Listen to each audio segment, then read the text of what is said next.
Hi, I'm back. Anybody watch that? Did you go over there and check us out? That was interesting. Yeah. Well, every now and then you get a chance to sort of talk to that crowd, the crowd that doesn't normally like you very much, and then actually, try to leave it an impression. I forgot. I completely forgot that one of the dudes who was not there, threatened to punch John. I forgot. So John was like, right when we're closing out the show, this nice interview, not SJWs, but leftists, people who, ordinarily are not going to give us the benefit of the doubt.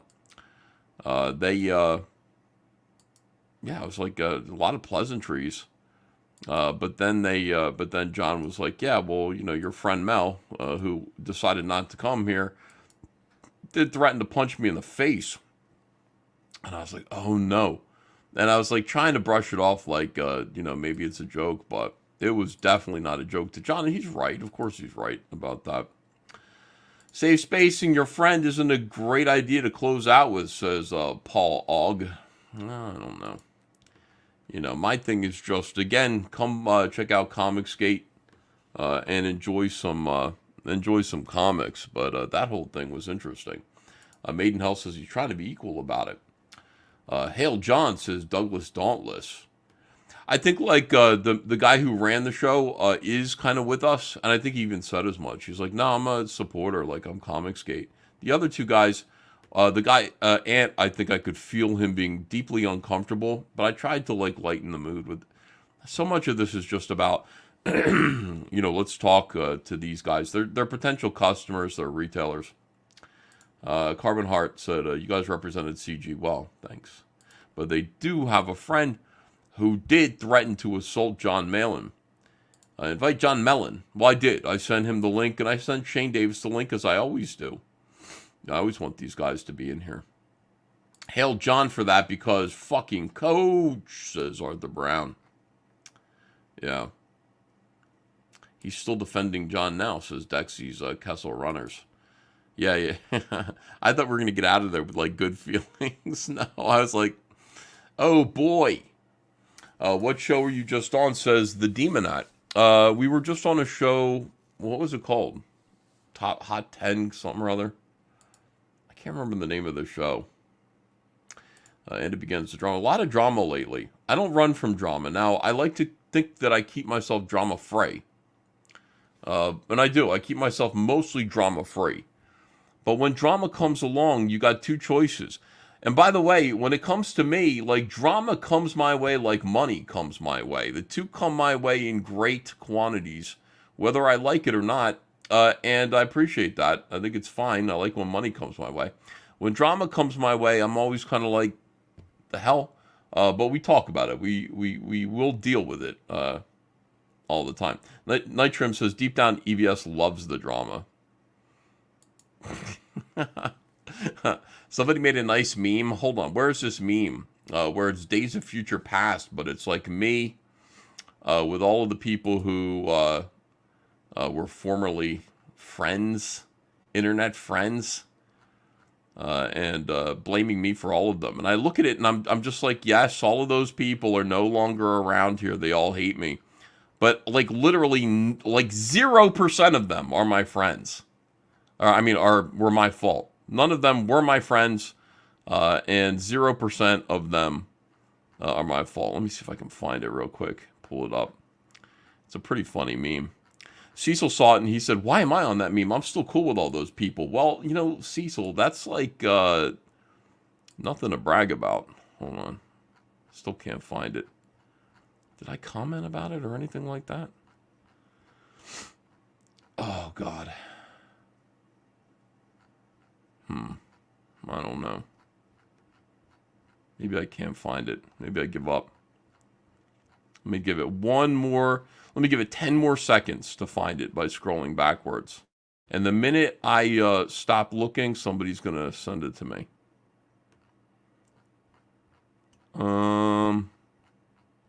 Yeah, I might just give up. Happened too long ago.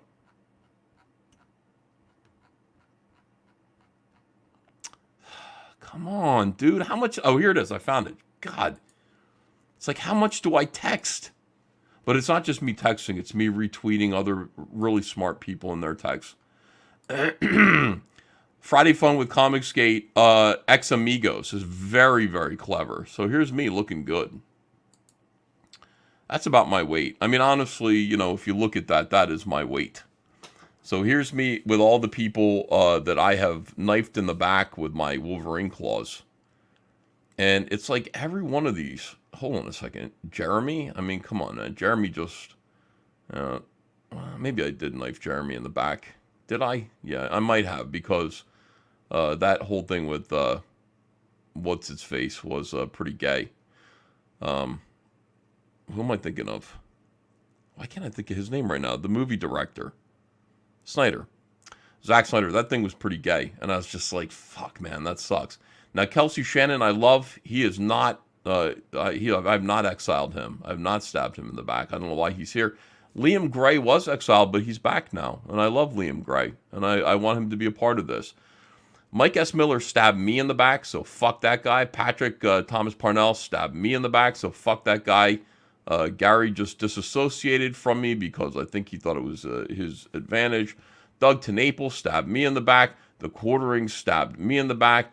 This situation here with Eric is ongoing. And, of course, heel versus babyface is just retarded. So, who do I miss out of these people? Liam and Kelsey.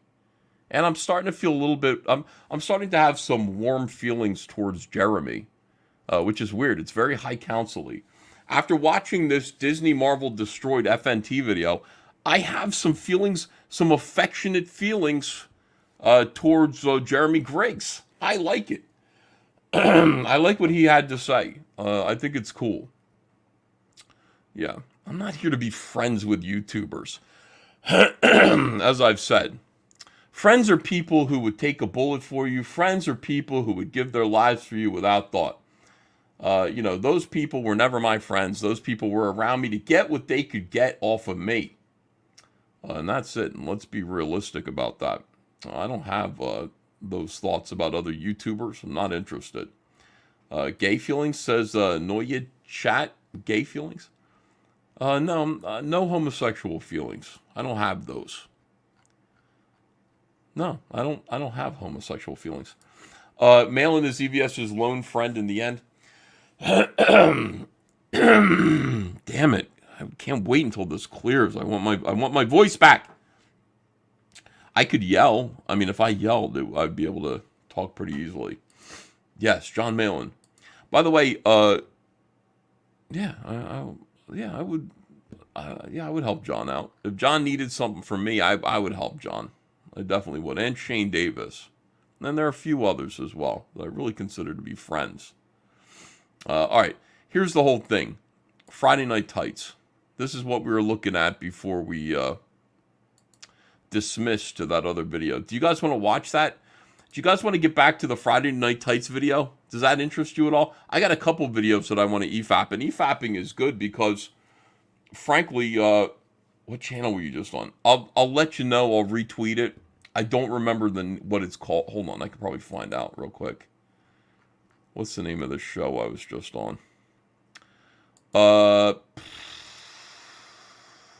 Beyond Wednesdays. It's called Beyond Wednesdays. There it is. Beyond Wednesdays. I'll share that real quick so that you can see.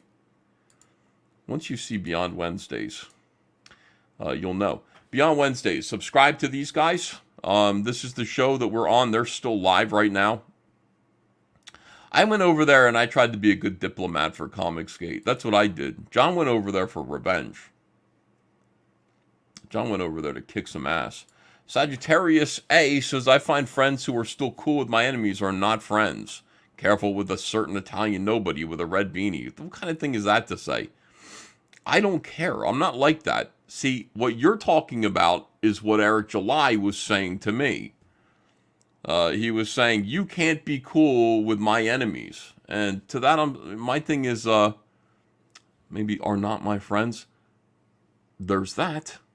Could be that, like, I have a more specific definition of what a friend is, We can be cool. We can be allies and stuff, but I'm not going to rotate my social calendar to conform with yours. Cecil can be friends with all these guys. I don't care. As long as he's friends with me, too. That's how it is. And by the way, that rule works, doesn't it? It works out pretty easily. You got Matt Barr here. Matt Barr is not cool with a lot of people I'm cool with. But you know what? I'm cool with Matt Barr. And anybody who says I can't be cool with Matt Barr, sorry, that's just not the way I operate. I like Matt Barr. Darth Cisco, new member. Thank you for becoming a member of the channel. Appreciate you. That's how everybody should be. By the way, I mostly pick my friends, like people I want to be friends with, based on talent levels. So, you know, untalented people I'm quicker to dismiss. Let me see. High school never ends, says Johnny Ohm. I'm telling you, dude. I'm just here to make YouTube videos and have a good time. And sell comic books. All right, so here's the... let's get back to this. Are we getting back to this Friday Night Tights thing? Michael Bancroft says, it's the only way to operate in Comicsgate. And if you can't manage that, you won't be Comicsgate for long. Yeah, because what happens is... you know, entire sections of people kind of peel off because they don't want to hang out with somebody else is on. It's so fucking gay. I'm 50 years old, nearly. I'll be 50 years old this coming September. I'm not doing this. I'm going to do whatever I want. I'm not going to be pushed around by 30-year-olds on YouTube. I'm not going to be. I don't care. I could have 0 subscribers. Well, not 0. Like, let's just say I could have like 100 subscribers, and I wouldn't care.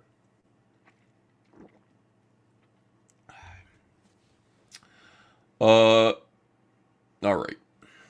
So Friday Night Tights thing is great. The mask slip. All right, so let's watch it then. Let's see what happens here.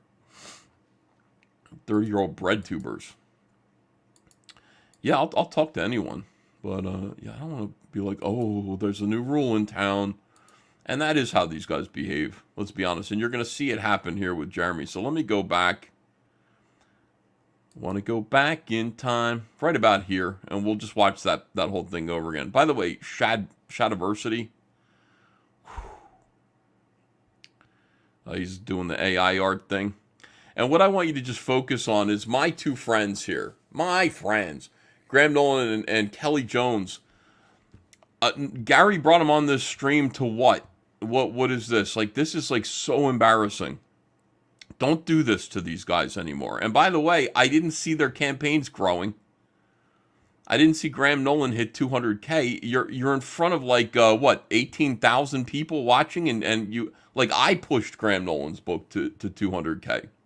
I didn't see these guys do it. So Graham had to sit there, like, and he's like, oh, Graham's like a man, you know, he's like a, yeah, well, why is, like, and Kelly Jones, like, these guys they're seniors, you know, they're like our elders. They're older than me, so that makes them elders. They're our elders. They have to put up with this fucking monkey business. All right. Making fun of, because no one typically is off limits for South Park. That's the beauty of South Park. And I said from the very first time I covered this South Park episode that, yeah, of course they were taking shots at pretty much everybody. And I was like, the only side that's going to be offended over it is the Disney fan side. They're the ones that are going to be really upset about this. Awesome. That's key, because like take a look at oh god, who this episode is upsetting, right? Because the shots that they took at our side for me were just clear, obvious parody, and it's fun. Like, I don't think Gary is actually afraid that Kathleen Kennedy is hiding under his bed, right? And so everyone kind of knows that that's just hyperbolized parody, whatever. Yet the shots they took at Disney, it hurts them because they know there's a strong vein of truth in every single criticism they laid on the other side. And so that's why what I see coming out of, you know, their approach to, you know, both sides there. Yeah, this is Everybody really should be important getting made fun conversation of. for Kelly. That's how the fucking world should operate. Everybody Especially should get roasted, Jeremy. especially me. But all right, so what Jeremy is saying here is very important. Jeremy's saying everybody should get roasted. Everybody should get made fun of. That's the way the world should operate. By the way, they're all going to pretend to believe this. They don't all believe this. It's a little awkward right now because everybody here knows that Jeremy is talking about a certain someone. I mean, look at like how much shit we talk to each other here. Like that, when you start creating protective classes that can't get made fun of, do you know what happens? They get made fun of even more. Yep. That's essentially what happens. Trans people. I was going to say trans Twitter, you mean? Yeah, he means trans Twitter, guys. Quickly cover for him. He doesn't mean Dick Masterson and Vito making fun of Eric July and causing a catastrophe of memes and, lolcowism that you guys have had to clean up. No, he means trans Twitter. Sure, that's what he means. You gotta be fucking kidding me. And how quick they are to be like, yeah, quick. And let's... No, that's not what Jeremy meant. That's just how it works. That's how it all operates. We'll learn the internet. That's how it goes. It's So, real I equality. was making fun of Jeremy's fucking hillbilly haircuts he gives. Okay, so now a passive-aggressive comment at Jeremy, I guess. Because they all know when Jeremy said, learn the fucking internet, he sounds a little bit like me. How do you deal with trolls? Well, you just laugh along with them. You ignore them. Famously, Young Clippa came to my warehouse. I let him in, made a little video with him. He's a troll. But you know what? Just be nice to those guys. Just laugh with them. If you're going to be the butt of the joke, go ahead and be the butt of the joke. And I'm telling you, it will pay dividends to do that. To sit there and be combative against guys like that is not going to go well. Because now, see, the internet wants to laugh. The internet is looking for targets so that they can laugh all the time. And it could be you. And you don't think you're particularly funny. You think you're somebody who deserves respect. And therefore, why are people laughing at you? Well, the more you display that attitude, the more the entirety of the internet is going to be invited to bring you down a peg. And that's how it is. I don't want to see that happen to people that I like. So I would just say to them, like, yeah, what Jeremy's saying, learn the internet. If you're going to be the butt of a joke for a minute, go ahead and be the butt of a joke. Just take it on the chin. And just be like, yep, whoops. And then there you go. That's how to avoid becoming what's known as a lolcow. Self-awareness. Not taking yourself too seriously. So Jeremy says that, and then these guys now know what he's doing, and so they're mad at him. So they're going to take some shots at him now. Self. Well, yeah, I mean, I think it's gay to worry about what your fucking hair looks like. I don't give a shit. I'm 40 years old. I don't give a fuck what my hair looks if my like. face looked like yours, I would give up too. Okay. Yeah, and listen. If you're judging me, that's a personal problem for you to worry about. But I don't give a shit what my hair looks like. I'm not gonna wake up and worry about my hair. Oh my god. Director X. Is that your Halloween costume? What is that? Oh wow. See you next. I mean, in all seriousness, Az, you had a chance to tell him that to his face, and you refused. You could have just told him that to his face, like last week, and you didn't do it. That's interesting. Okay. As you misspelled it. Can you see through You it? misspelled it. It's an R instead of an N. Not my fault. I did everything correct. Director X is a Kurt. What? Oh, that's meant to say. Oh, that's not meant to say that. Just kidding. It's spelled right. Hey, Oh, you can't hear me. Brian, you know who worries about what their hair looks like? Women. Well, I You know mean, who listen. doesn't worry what their I hair got a looks like? compliment in chat. I got a fucking compliment in chat cares? from Carolyn. She's like, "Hey, Ryan's haircut looks nice." I'm like, "Thank you." And someone says, "Jeremy that's took right. him and Jay to the barber." And I said, "I would never trust any I've barber." never that Jeremy gone to told a me go barber. to. I don't trust Yeah, any I fucking body know. to cut my hair. Kelly Jones looks so embarrassed and uncomfortable. And Graham is just like, these are all like kids, and I got to just sit here with them. They're not promoting my comic right now. Yeah, because you trust yourself in a mirror. I know. You're goddamn right. I'm That's a why I fucking- said I would I'm never. a man. I'm not gonna pay somebody to cut my hair. Yeah, That's what yes, women that is why. do. That is why he wears the hat, extra girl. Yes. Women. I wear hats because I'm a fucking man. I like He's wearing got a hat. sheep that are jealous of his hair. Yeah, that's true. Wait, The reality of it is if I actually did not wear my hat and did something with my hair, I would get a lot more attention than you, Ryan. That's what probably hurts you more is the fact that you work on your fucking hair, and I don't give a shit about mine. And By all I working would on have it, to do you is get out of care. bed and go I would like have to this. care one. I would have to put 1% of the effort into my hair that you put into yours, and I would get far more attention if I did that. I just Jeremy, don't give a fuck. You should start doing something with your hair. You should go to the barber for the that. first time in your life. Well, that's like saying just start sucking dick. I don't We- care.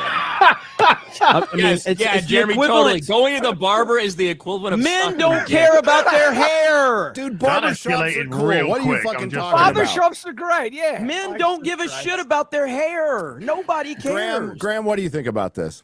Yeah, Graham, we need your expertise. Graham had a. You guys are all hair fags. No.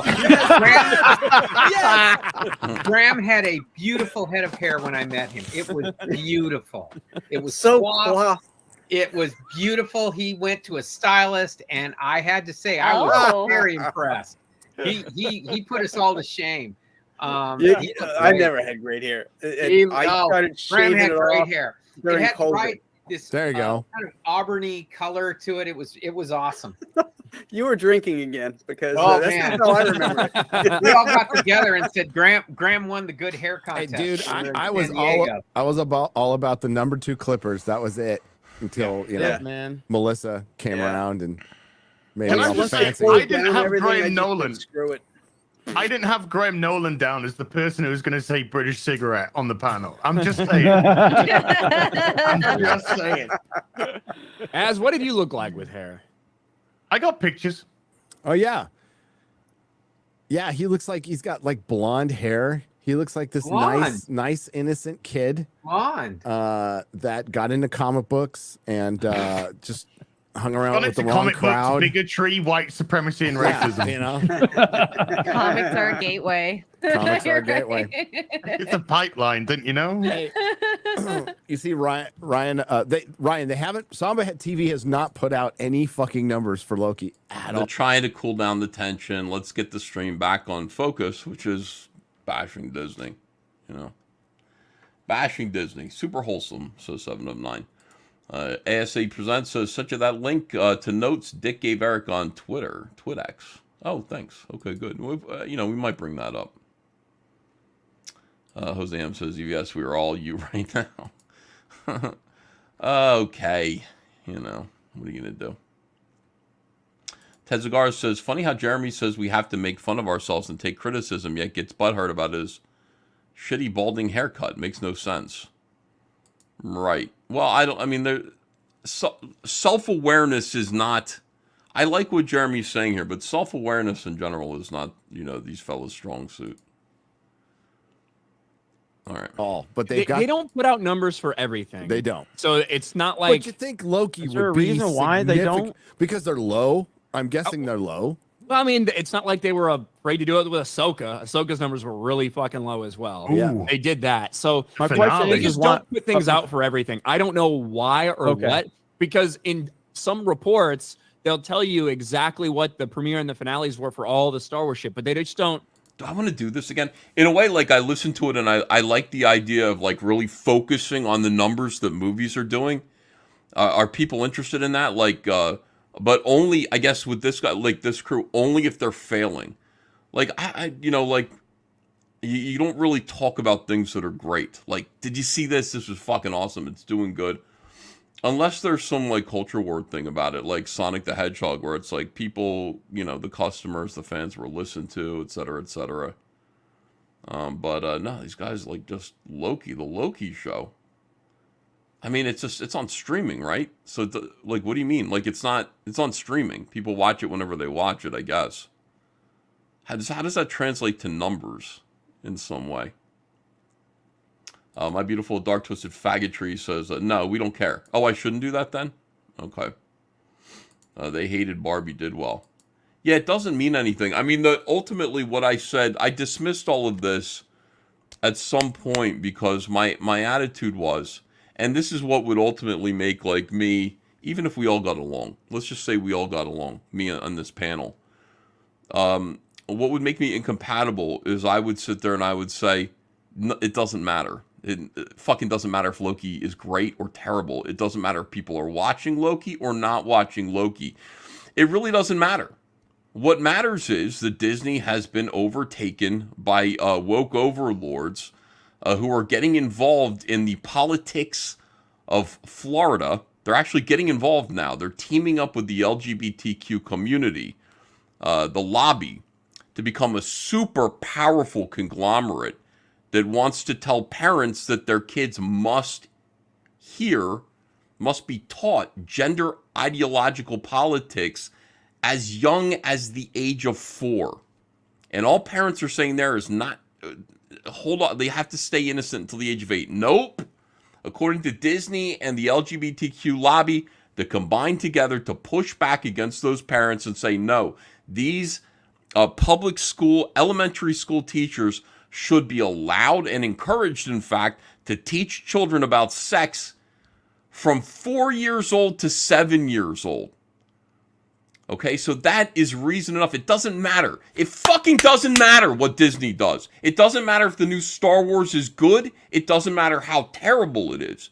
It doesn't mean a goddamn thing. You shouldn't be giving them money. You shouldn't be giving them any attention. Sitting there and going, Loki is boring. Loki isn't good. See, we told you nobody's watching Loki. What if it was good? What if people were watching it? Then what would you say? Then suddenly Disney's off the hook? None of this matters. You've got a company that fired and brutally canceled. I mean, fucking called her a Nazi on her way out the door. Abhorrent, her tweets, which 50% of the country would agree with, if not more. You've got a country engaged in cancel culture that wants to re-educate your children with perverted gender ideology. Who gives a fuck about Loki? Who gives a fuck?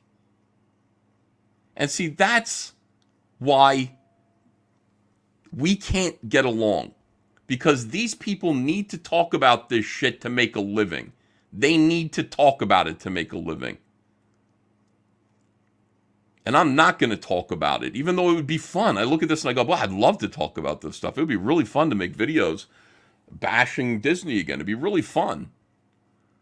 But I can't do it because it's evil now. It's not a game. None of this is a game. And it's irrelevant. It's highly irrelevant, okay? Considering what I just laid down, whether or not Disney's producing good things or bad things doesn't matter anymore. They're producing things and they need to go out of business, or they need to make some drastic changes within the company before any decent person should give them attention or a dime of their money.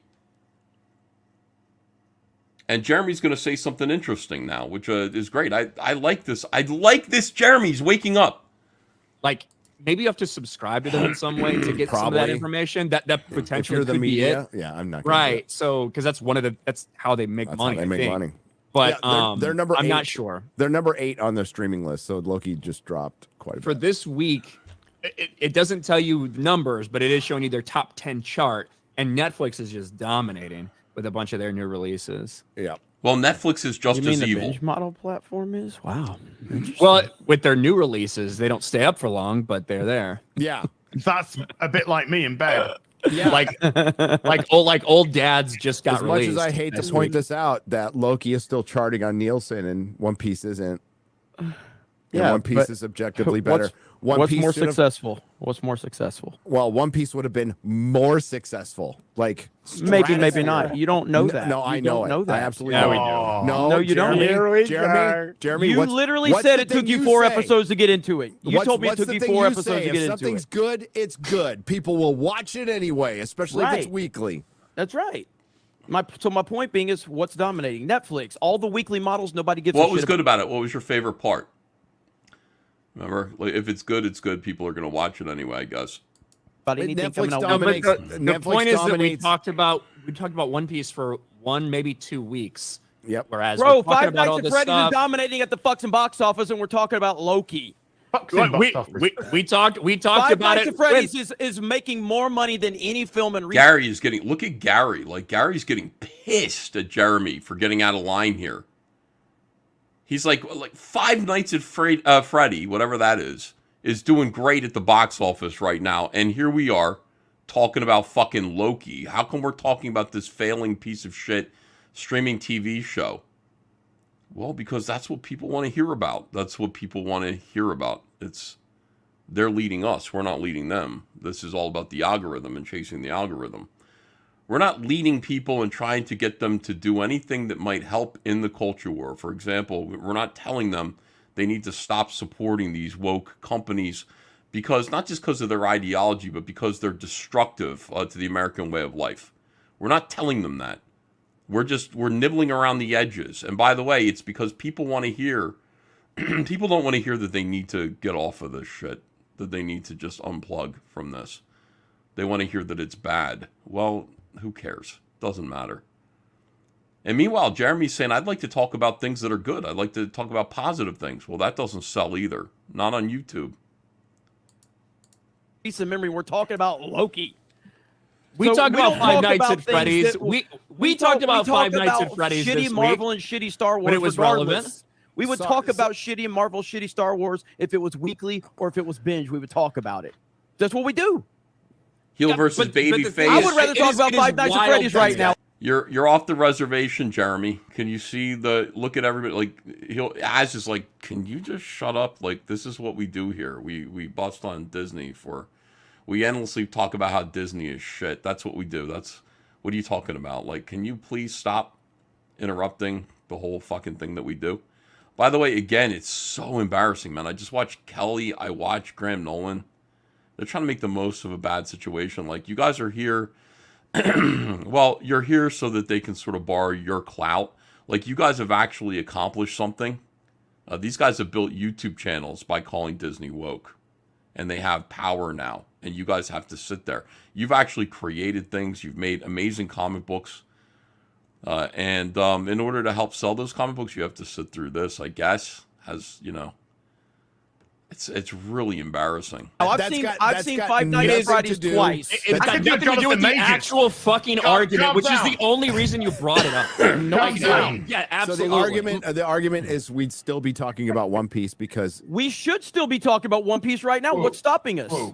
it's not in the Let's talk zeitgeist about One anymore Piece. because they released it all at once. That's What's stopping us? not I'll my talk about fault. One Piece right now. Let's talk about it. I fuck this Loki bullshit. I haven't watched it. I don't give a fuck about Marvel. Let's talk about One Piece and Five Nights at Freddy's right now. Two things he likes. Good things. Okay, then. Well, then don't sit there and tell me that people aren't talking about it. You don't want to talk about it. Jeremy, I have a 30-minute fucking video on One Piece. You can go watch that. Okay, I sat that's down and edited a fine. 30 fucking minute video. That's my point with being we is spent that a month on it.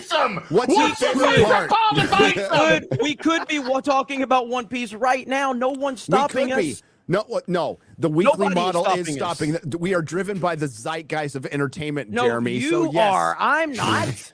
No, like Damn, dude. not. Now I remember the High Council being more fun. Good for you, Jeremy. No, you are. You're driven by whatever you're calling the zeitgeist of entertainment. I'm not. I'm driven by what I like.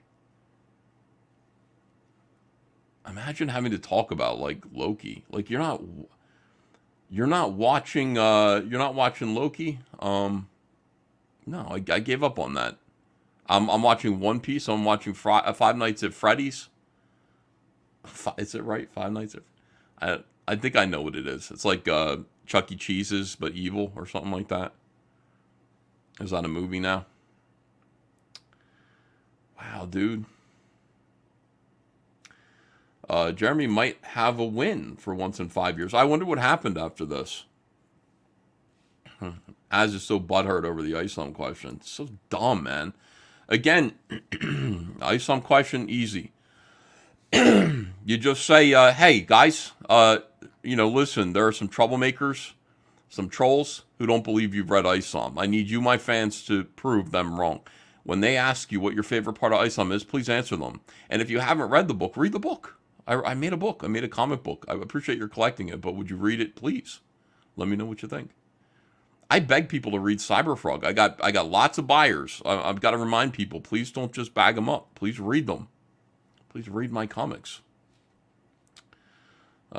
As Zero. Oh, dude, Zero. I haven't seen so many fucking...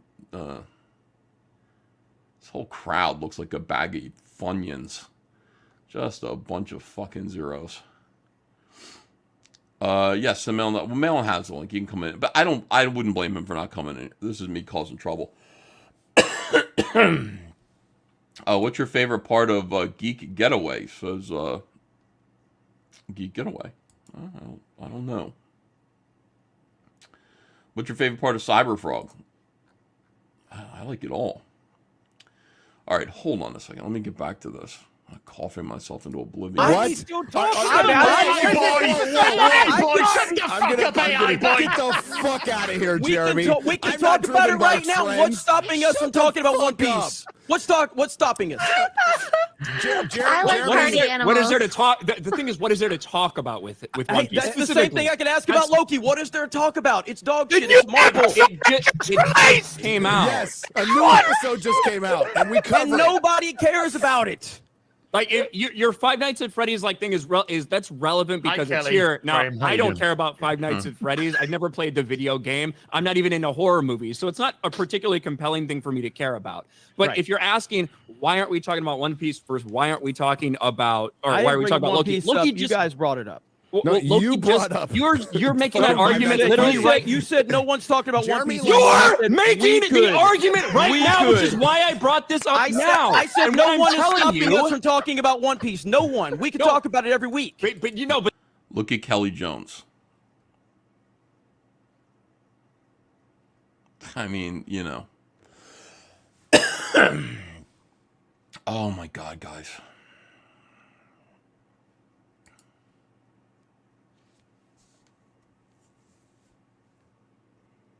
I feel so bad for these guys. I don't invite Kelly Jones on my show because I'm afraid my show might be too undignified for Kelly.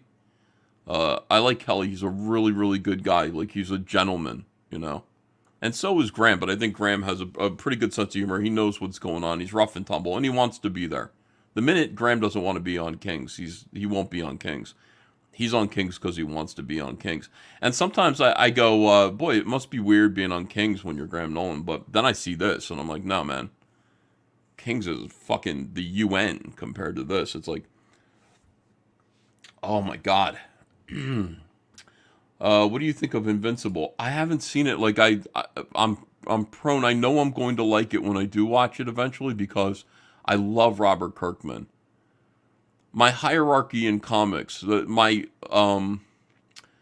see, my Mount Rushmore of modern comics would be Dale Keown, Todd McFarlane, Robert Kirkman, and Mark Millar. Those guys, those four guys create amazing stuff. I have so much respect for them. That would be, so anything Robert Kirkman does is great, but I mostly like The Walking Dead. And I love The Walking Dead. I love the comic book The Walking Dead. TV show was boring, you know, in a lot of places. Season 5 was really good. But it was mostly kind of boring. All right, hold on a second. Let me catch up with you guys as usual. Every time I have to hit play, I'm scared. Here we go. But then you ask, why aren't we talking about it now? You ask that Yes. question. I'm trying to fucking answer that question. Yes. And the Why answer is, aren't we? what is there to talk about with One Piece in A the lot- stream? Man, Jeremy gave Ryan his start, dude. The disrespect is palpable from this little guy towards Jeremy. Jeremy was around like before all these guys. You know, to be fair, like Jeremy had the biggest channel for a long time. And these guys all kind of were on the Geeks and Gamers team. Disrespect, utter disrespect. More than there is to talk about with Loki. You wouldn't, first of all, you wouldn't know. You I haven't didn't watch watched One Loki. Piece. I haven't watched One Piece. But Okay. why don't you guys who did watch it tell me what there's to talk about now, 5 weeks after the fact, we've got no new material out when we're doing a fucking topical news show. Like, I've what are been you making talking Last about? Jedi videos for 4 years. Now I would have When was loved. the last Jedi video you made? Yesterday. Wow. Yesterday. Literally yesterday. You're Ryan. I've been making Last Jedi videos for 4 years. Oh my God, we might be waking up. Wow, man. 4 years of Last Jedi. I let that go. I just walked away from it. I don't know. I think I said everything that needs to be said about The Last Jedi. At least for me. Like, I don't know what else to say about it, you know. Go back and watch the videos if you want. Compare it to what? Something that we just got news about for Ahsoka? No. What would you compare I it was, to? I was tying in the fact that that was the beginning of the bot army bullshit. No, well, I didn't watch that video. Of course you didn't. But So there you still- go. I made a Last Jedi video Jeremy, yesterday. Jeremy, was it based on something topical? Yes, because Gina Carano Yes. just put out a tweet. You fucking idiot. You don't.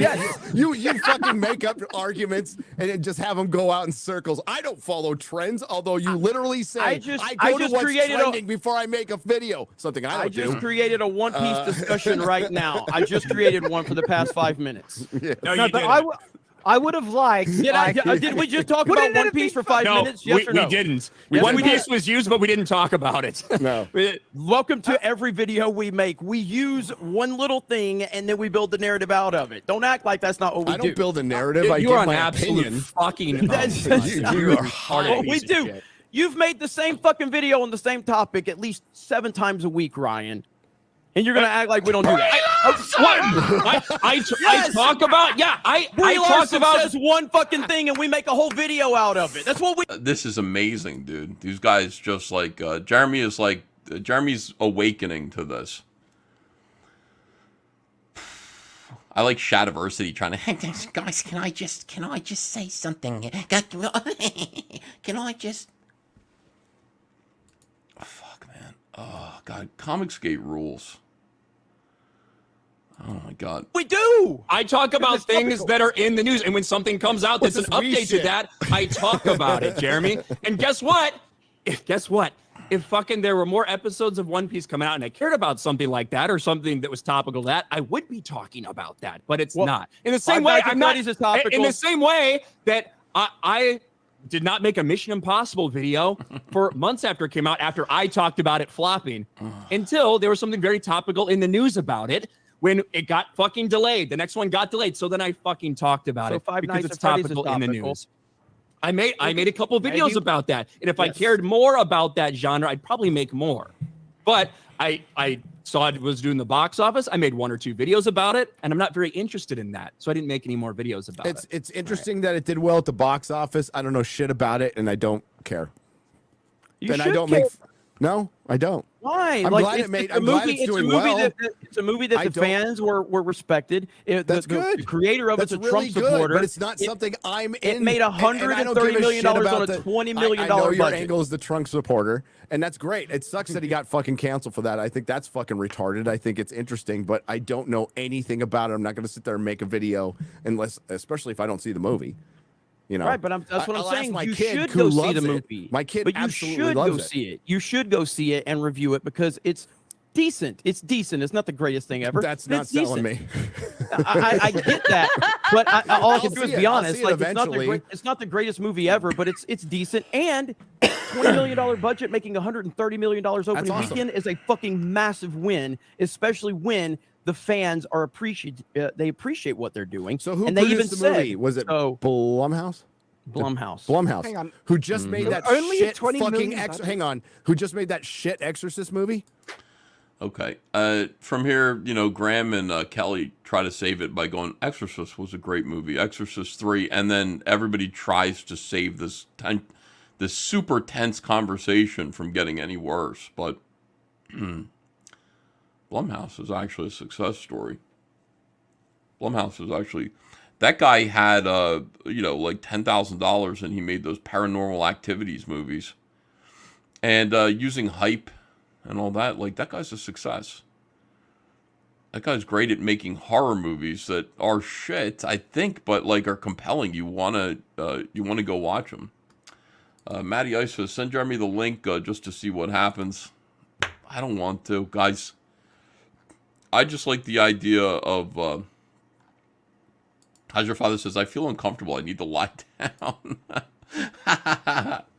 Oh, my goodness. Blumhouse makes bank. Yeah, they do. And he only hired males for a long time. The women's lobby, the feminists came after him and said, you need to hire more women. And he actually did apologize and, hire some women. Could be why the Exorcist movie's not good. Jeremy made Gary snap twice. It's Gary's show. Gary's running the show, and Gary's like, this is what makes money. Why are we talking? The truth is, why are we talking about Loki? Because it makes money. Why aren't we talking about Five Nights at Freddy? Because it's good and it doesn't make money. Why aren't we talking about One Piece? Because it's not going to make us money. People like negativity. People like that. That's what they. That's what people, flock to. That is true. I like being negative too, so it's all good. Let me see. Yeah. It's Gary's world. We just live in it. Says, how's your father? Don't shake the car, Jeremy, or the boat. Yes, MC. Of course not. Just bizarre. But anyway, that's that. I don't know how I feel about it, except that in a way, it's kind of interesting that people are kind of waking up to all this. What else? I talked about Eric July blocking me in the chat. All this stuff is connected. I don't know. I'm just going to do Cyberfrog. I'm just going to do Rainbow the Brood. I'm just going to do All Caps Comics. I'm just going to do this YouTube show. And I'm just not going to follow this or pay any attention to it. I've lost my faith in this crowd. I don't think they're serious. I don't think they're trying to do the same thing that I'm trying to do. And therefore, I'm just going to move on. Fuck it. Fuck it. But you know who is trying to do the same thing that I'm trying to do? Amazingly? Your boy Zach. And your boy Zach had a great video, which I did not finish watching, regarding Heidi McDonald and Phil Boyle in this whole situation. So I would like to EFAP that. I think that's a good idea. Let me see how you guys are doing here. Sounds good, says Professor Savage. Bub66 says, I only watch CG. Fatty says, no, Zach, I'm telling you, it's weird. It's like, for some reason, I'm having fond feelings, not gay feelings, because as things really change, as the comic book industry truly collapses, all right, and it is, and as a lot of other things are coming to light, there are certain people who, I'm starting to be like, oh, yeah, like, you get it, like, you're somebody who gets it. Does Jeremy get it? No, Jeremy probably got his ass kicked after that show. He probably got chewed out. I don't even know, was he on the new show? Did they let him be on this Friday show? And got him in line real quick, but his brain's ticking. Your boy Zach is making great stuff lately.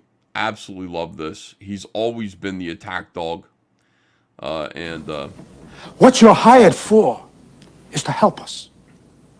Does that seem clear to you? To help us, not to fuck us up. To help men who are going out there to try to earn a living, you fairy. You company man. Hi everyone, it's your boy Zach, and I had to calm down before I could cover this, but before I do, First Kill graphic novel, link is in the description, and Transformers, I'm just reading this for fun. Please pay the Zach intro if you still have it. A couple of days. I don't remember a Zach intro.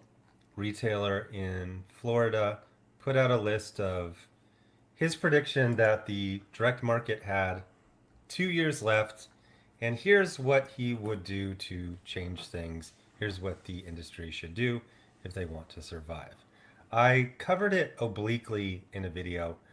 It was more about covering the idea that, hey, your list is fine, but it's much too late. They should have made these changes 4 or 5 years ago. But it created a groundswell of hatred. Listen to the intellect. Again, whatever, you find Zach boring, but listen to somebody who is who doesn't want to be a culture warrior, but was called to the war anyway. He doesn't want to do this, but he can't help it. Listen to a guy who's not looking to grift money from his YouTube channel. Oh God, I'm so sorry that I'm sick, guys. I'm really sorry. I'm trying my best to do this. I'm recommitted to YouTube. I'm trying to do live streams. I apologize to you for my performance tonight. I'm doing the best I can. This guy is committed to the culture war accidentally. Like he kind of found his way into it. Now he's stuck. He's tried to get out of it. He's like, I've actually been to real war. I don't want to, but he can't, like, he has so much integrity and there's so much intellect behind his ideas and what he's saying. What a contrast between what we just heard. And if you don't think that you're in the right place, I mean, I don't know what to say. Maybe this isn't as fun, but it's wonderful. It is helpful. It's pointing the direction forward. From a group that I have to name. I've just been calling them the DBPG, dumb bitch peer group, because they're not the powers that be. They're not the people in charge. They're not the Illuminati.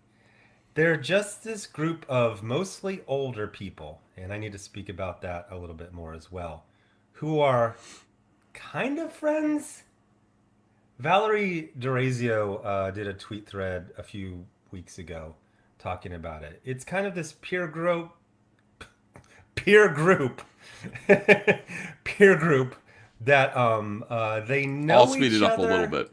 But it's always strange to me when you see these people tweet With at and respect. about each other, and it's like, oh my gosh, just saw Dean Haspiel. It's been so long, and I'm like, you both live in New York City. Like, you both constantly mention it.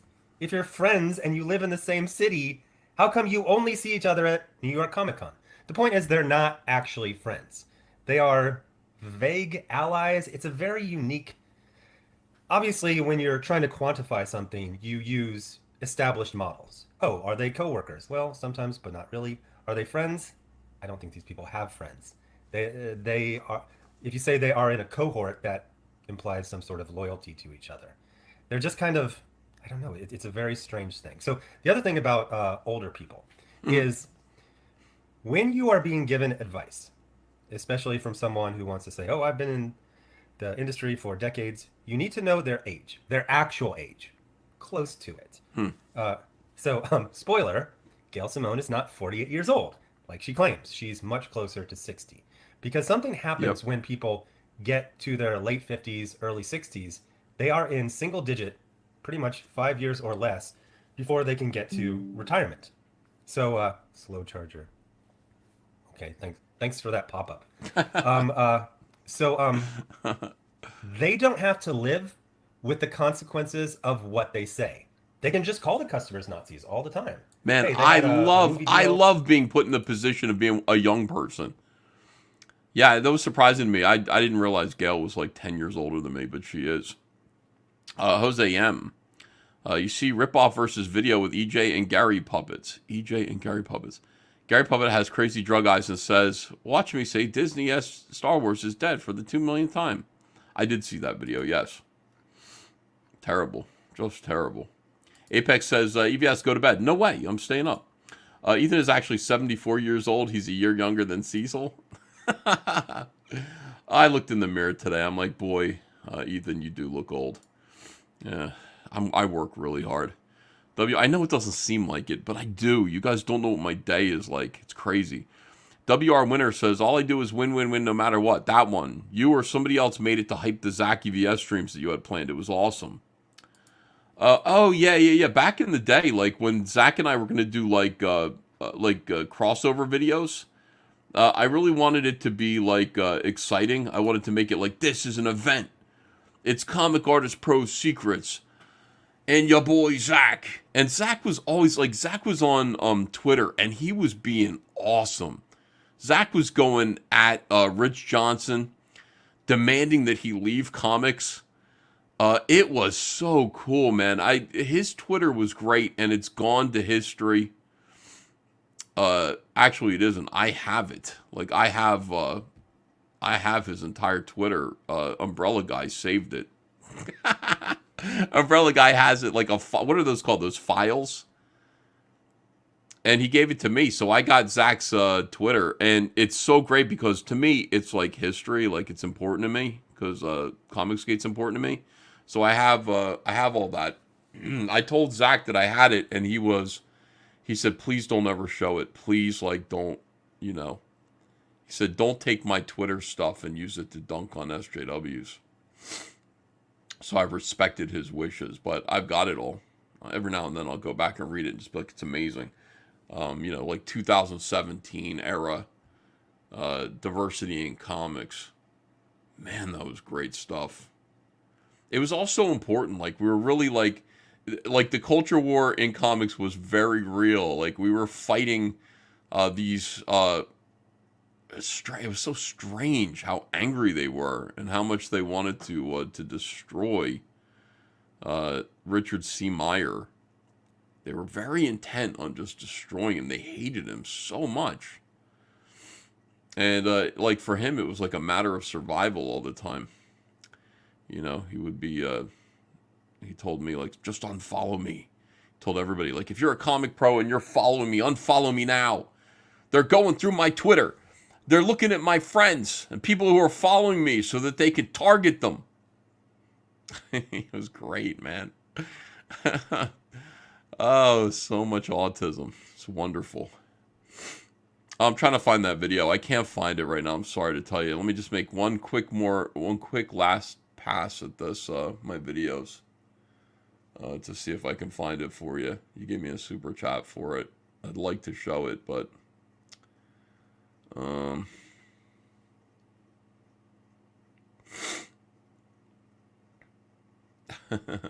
yeah, I can't find it. Sorry about that. Damn it. It wasn't that good anyway.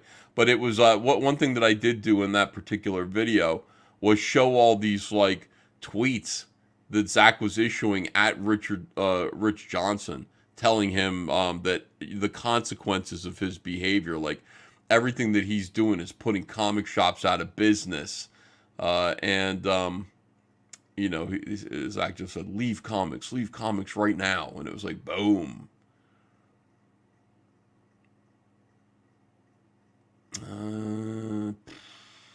Just Comicsgate history. Yeah, I can't find it. Sorry, I tried. Thank you for the super chat. Let me see, get back to this. 10 years ago, they made a lot in comics. 30 years ago, they bought some stock, they bought some property. They're fine. So they can just say, hey, if you like the Punisher, you're a Nazi.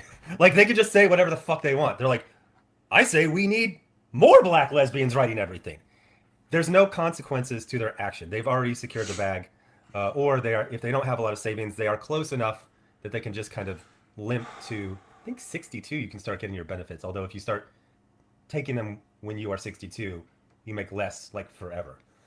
But anyway, she put this article out and apparently went on a real tear on social media, Twitter. So I've talked a lot about how I really value my calm friends. Heidi McDonald just going off. Zach is saying, I really value my calm friends. That'll answer this question. Did EVS and Zach have a falling out? I am really into what I do. I love this. I like doing live streams. I like promoting comics. Zach does not. And I mean, does not. And I pushed him. I said, Zach, you got to get on these live streams. You got to talk about this stuff live. Be a part of this so that I can help you also sell your comics. And he basically told me to fuck off. Eventually, he was nice about it. But I was like, no, I can finally get through to you that this is important. Your sales are going down. So I did. I kind of fucked off. I don't bother him. I said to him, like, I said, we're on different roads, aren't we? Like, I'm going head on into this, and you're kind of trying to get away from it. He's like, yes. And I'm like, understood. Respect that. It was sad because it's what I want is I want Zach to be here, and we can comment on this stuff together. Like, fucking, you know, I'm trying to think of two, like, I'm like Hannity and Combs. That's not a good comparison. But like that, we could have a show together, you know. Make a lot of money, you know, and really kind of make good points. But no. Cat Williams says, get yourself some white friends. I say, get yourself some calm friends, especially if you can be riled up fairly easily. Those are the people who will tell you, like, hey, chill, Siskel and Ebert is a good don't take comparison. everything so close. Wait some time. The calmest, most mild-mannered, most intellectual friends I have that are aware of comics were absolutely livid. So Jimmy Palmiotti shares the, I guess it's an opinion piece on ICV2 by the, I believe he owns a chain. Yep. So he says, and it's three of been them. covered in lots of videos. It's pretty bland stuff. The only thing that's not bland and has been said a million times is him putting a date that, like, it's got 2 years left. So Jimmy Palmiotti says, on the nose, and then he gives the link for the, I think, I said this a million times. I don't think Jimmy Palmiotti That's is how he sees a bad it, guy at all. definitely. I think he's really dumb. Like really dumb. Like standardized testing dumb. So I don't think he knows what on the nose means. I think he means like, I agree with this, or this is On accurate. target. On the nose is not actually the proper term to use when you are agreeing.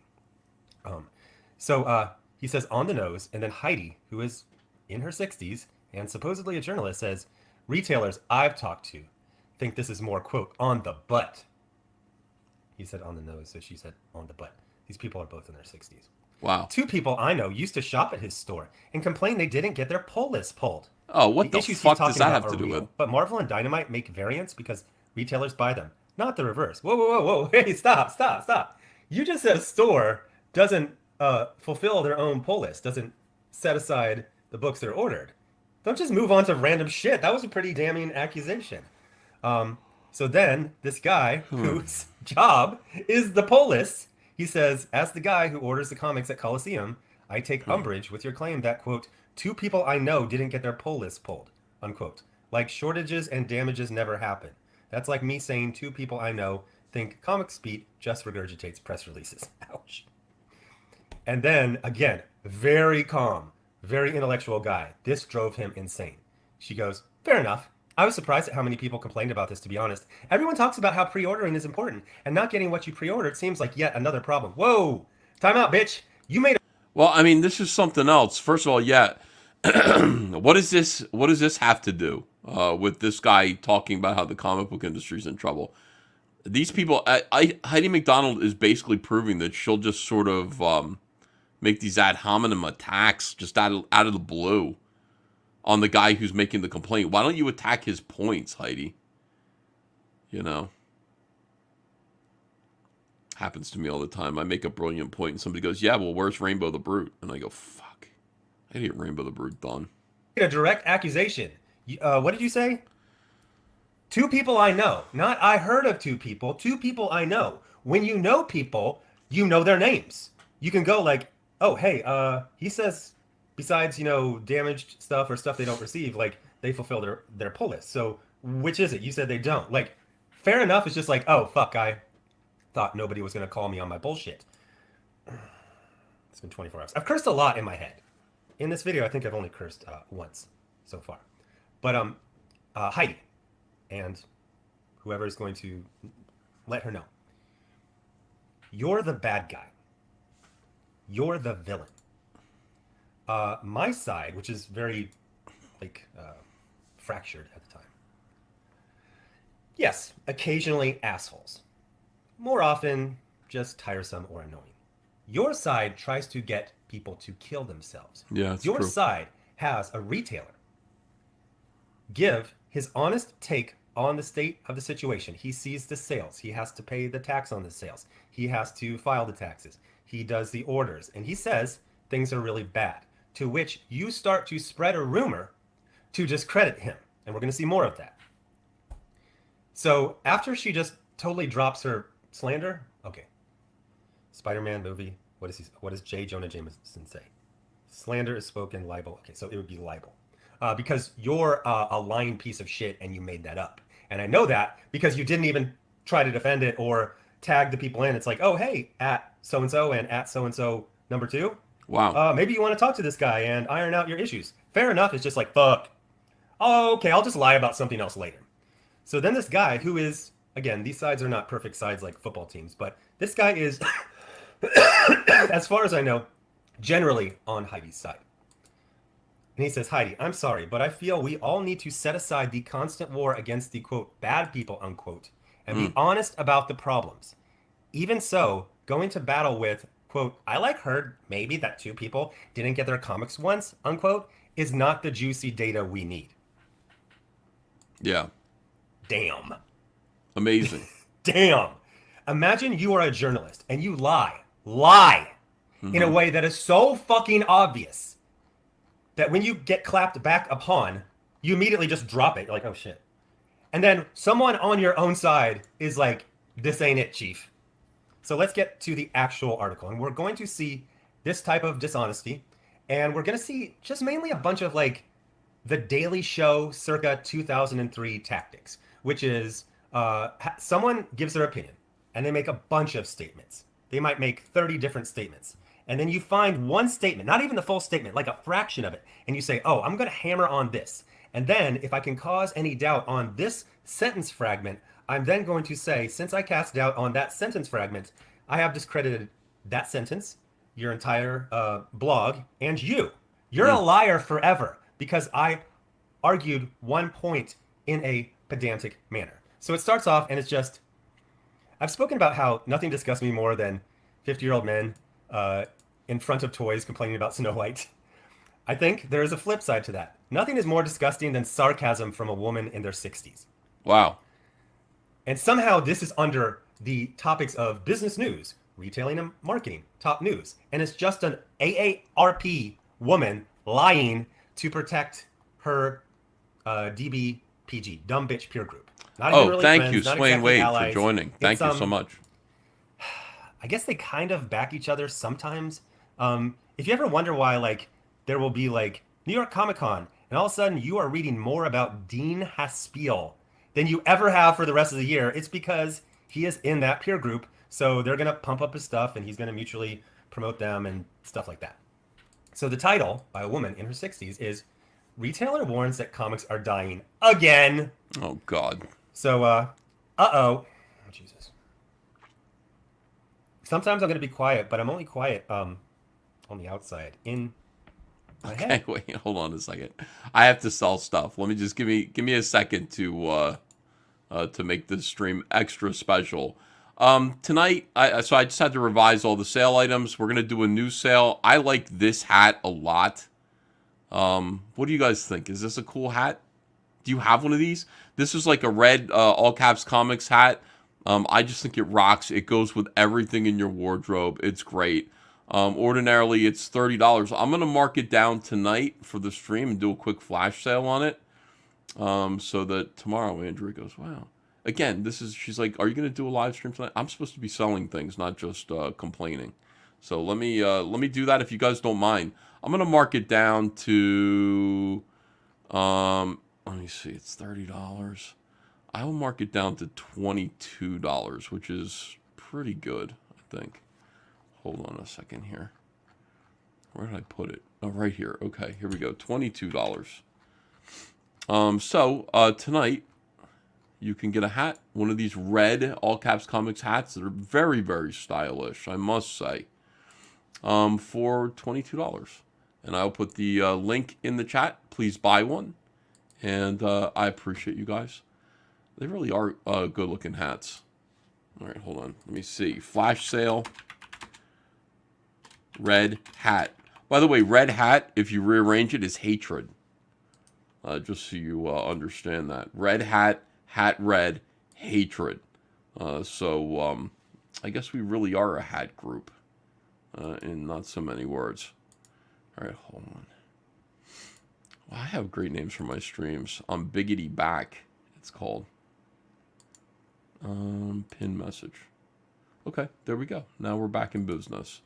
Let us enjoy the mellifluous tones of your boy's act. I'm screaming.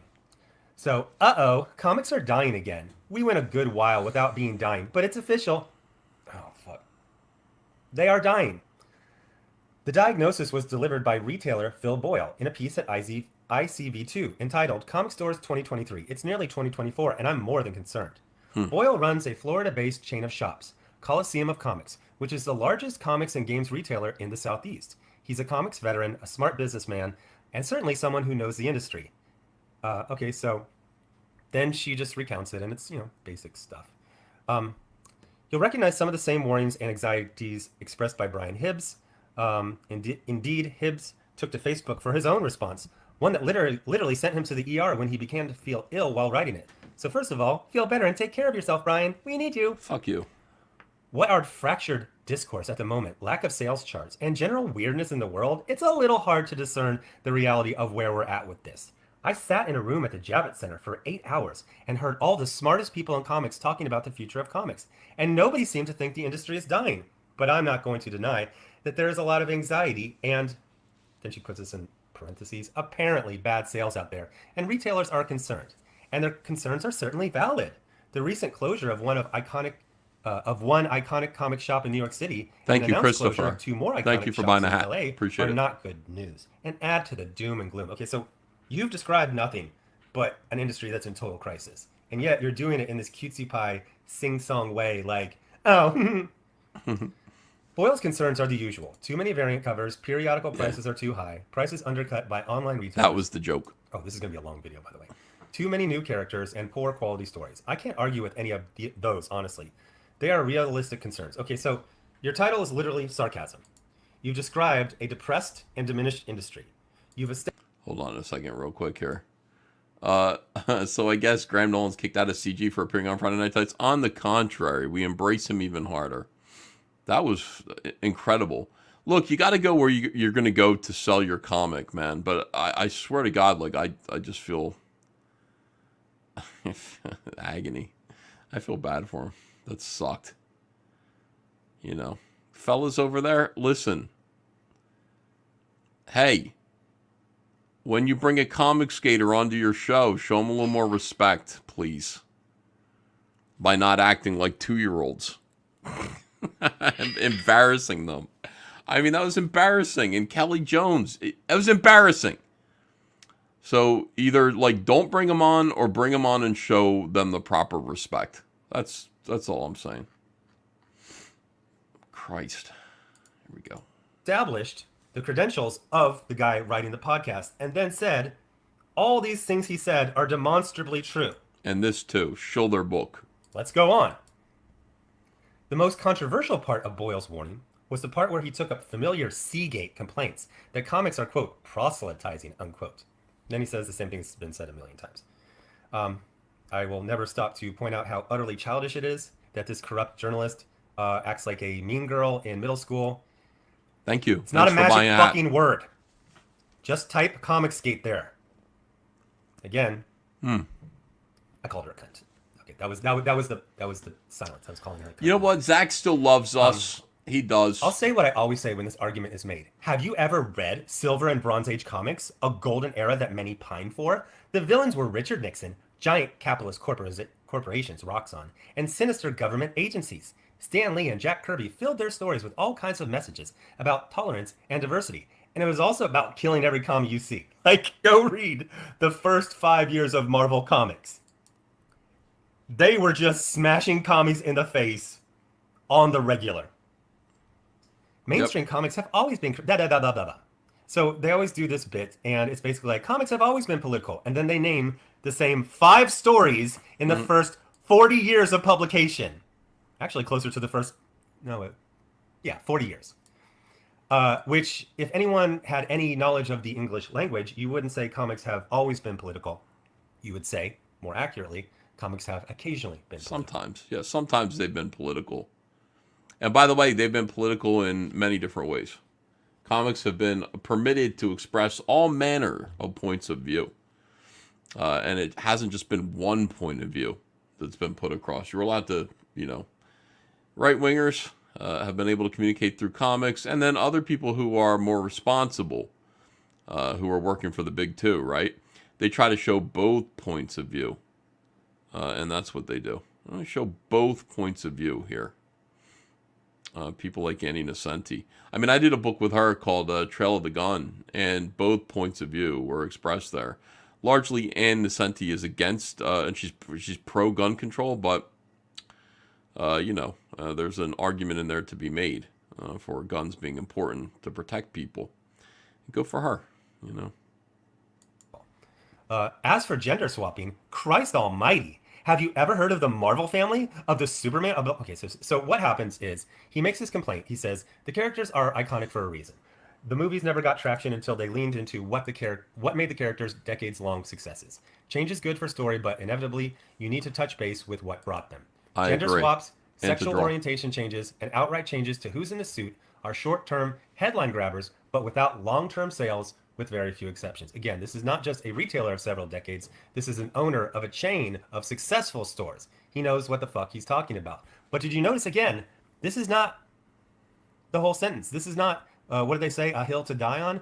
He mentions gender swaps, sexual orientation changes, and outright changes. So they decided to use the Daily Show tactics. Oh, gender swaps. Oh, okay. So then they're going on. It's like, John, I just went through the solicits for the last few months, and I cannot find one single instance of DC or Marvel currently publishing a book starring a gender-swapped character. Okay, you already moved the goalposts. He did not say starring characters. He just mentioned several different types of changes, one of which was gender swaps. We just saw... Wow. Amazing. Well, all I can say is that article mentions Jamal Igle, who is very anti-Comicsgate. And used to be... Jamal used to be, like, really fat. But he worked hard. It's kind of inspiring. Like, Jamal used to be really heavy. But he worked really hard and he lost all that weight. So, cheers to him, you know. If Jamal can do it, anybody can do it. That's what I would like to say. If Jamal can do it, I can do it too. I believe in myself. What do you guys think of that? Yeah.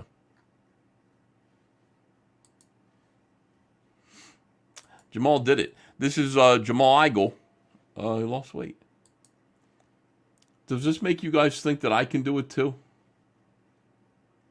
I think it's gay, says Yarash Mataru. Bless his heart, says 7 of 9. Ethan Ralph got sober and lost a ton of weight too. I did see that. I really respect that. Yeah, Jamal lost all that weight. But here's a picture of him from today. He put it all back on, Jamal. Jamal, you put all the weight back on, dude. It's all back. Fat Jamal is back. Big fat Jamal Igle. Right back to where you were. And that just goes to show, folks, there's no point. There's just no fucking point to any of this. Somebody sent me this picture said from today at Motor City Comic Con. Jamal got fat again, dude. I was like, damn. Damn, dude. All right, let me get back to this. That was so stupid. I really apologize for this. But Jamal gets mentioned in this article. Like, our boy Phil Boyle writes an educated piece. It's a no-hitter, Jamal. It's going to be a no-hitter for you today, Jamal. All right. Writes a nice educated piece, and Jamal, of course, is somebody who attacks it, because Jamal is a social justice warrior. He's one of those people, as you can see right here. Boyle's culture war rhetoric has eclipsed his more sensible, reality-based concern. It got pushed back in another Facebook post by Jamal Igle. You don't say. You don't say. Eric Robertson illustrates Max's pitch to swap genders. It's not crazy to imagine if you've switched sexuality on so many characters over the last couple years, characters that were straight for decades of publishing history. It's not some crazy thing to talk about gender swaps, which have happened to not Superman and Batman, and he never said they did. So he talks about, it's like, oh, I looked at all these characters and they're not gender swapped. I don't know what kind of crazy stuff is happening in your brain. Well, he was speaking honestly, and you are speaking dishonestly and cherry picking. It's The Daily Show in 2003. Then Heidi even has to admit that there is gender swaps, but it's in the MCU, except for those MCU characters are based on what happened in Marvel Comics like 10 years ago, and you know that. Here's Brian Hibbs again. Mm-hmm. He says, now I fully and completely disavow the parts of this opinion that are culture war stuff. Sales have been dropping in lefty-ass San Francisco too, and I don't perceive it's because LGBTQ characters or gender swapping or any of the other bits that Phil undercut his own argument with. So it's not about him undercutting his argument. It's about all these pros and Rich Johnson and Heidi McDonald intimidating a store owner for telling the truth based on years of sales. That's correct. We saw the same thing happen in 2017 at that retailer summit, where Rich specifically broad brushed all of the retailers there as bigots based on, again, sentence fragments. I believe the only actual direct quote was just freaking females in quotations. Again, not attributed to anyone, which you could do. It's not like there were 1,000 retailers in there. It sounds like there were a couple dozen. Oh my God, I love Comicsgate so much. Like this kind of thing makes me believe again. I really, really love it. I love retailers rising up against the SJWs at Marvel and DC. I like these stores like on the verge of going out of business and saying no more, and then being gaslit by complete and total SJW asswipes. They're still there. I don't know what else to call them but SJW asswipes. That's what they are, very transparently. And I love Zach going in on it and just calling them out for their bullshit. I love it. I would do it myself, but I'm too busy right now with Rainbow the Brute. Gotta get Rainbow the Brute out. I'll show these pussies. Oh, where's Rainbow the Brute? Oh, I'll show you where it is. I'll give you a Rainbow Brute. Right up your backside. Oh, wait, that doesn't sound good. I'll give you a Rainbow Brute. Rainbow the Brute. In your mailbox. Now, that doesn't sound good either. That sounds weird. I don't know. Anyway. And then Joe Bob from Joe Bob's Comics said, freaking females. Okay, first of all, anytime something is limited all the way to a sentence fragment and not the entire sentence, including the context, I will almost say 100% of the time that is a malicious tactic by someone to discredit someone falsely. Why would you quote a sentence fragment and not the entire sentence? This is how people talk on the East Coast. He could have said, and why won't freaking Marvel make more freaking comics for my freaking females who are there to spend their freaking money?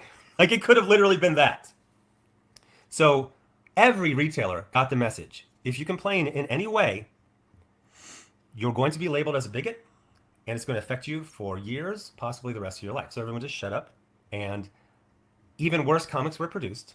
And now all these stores are going out of business, or they are unopening, which is a phrase I created. When you're a comic store, but... Oh, that's interesting. I like unopening.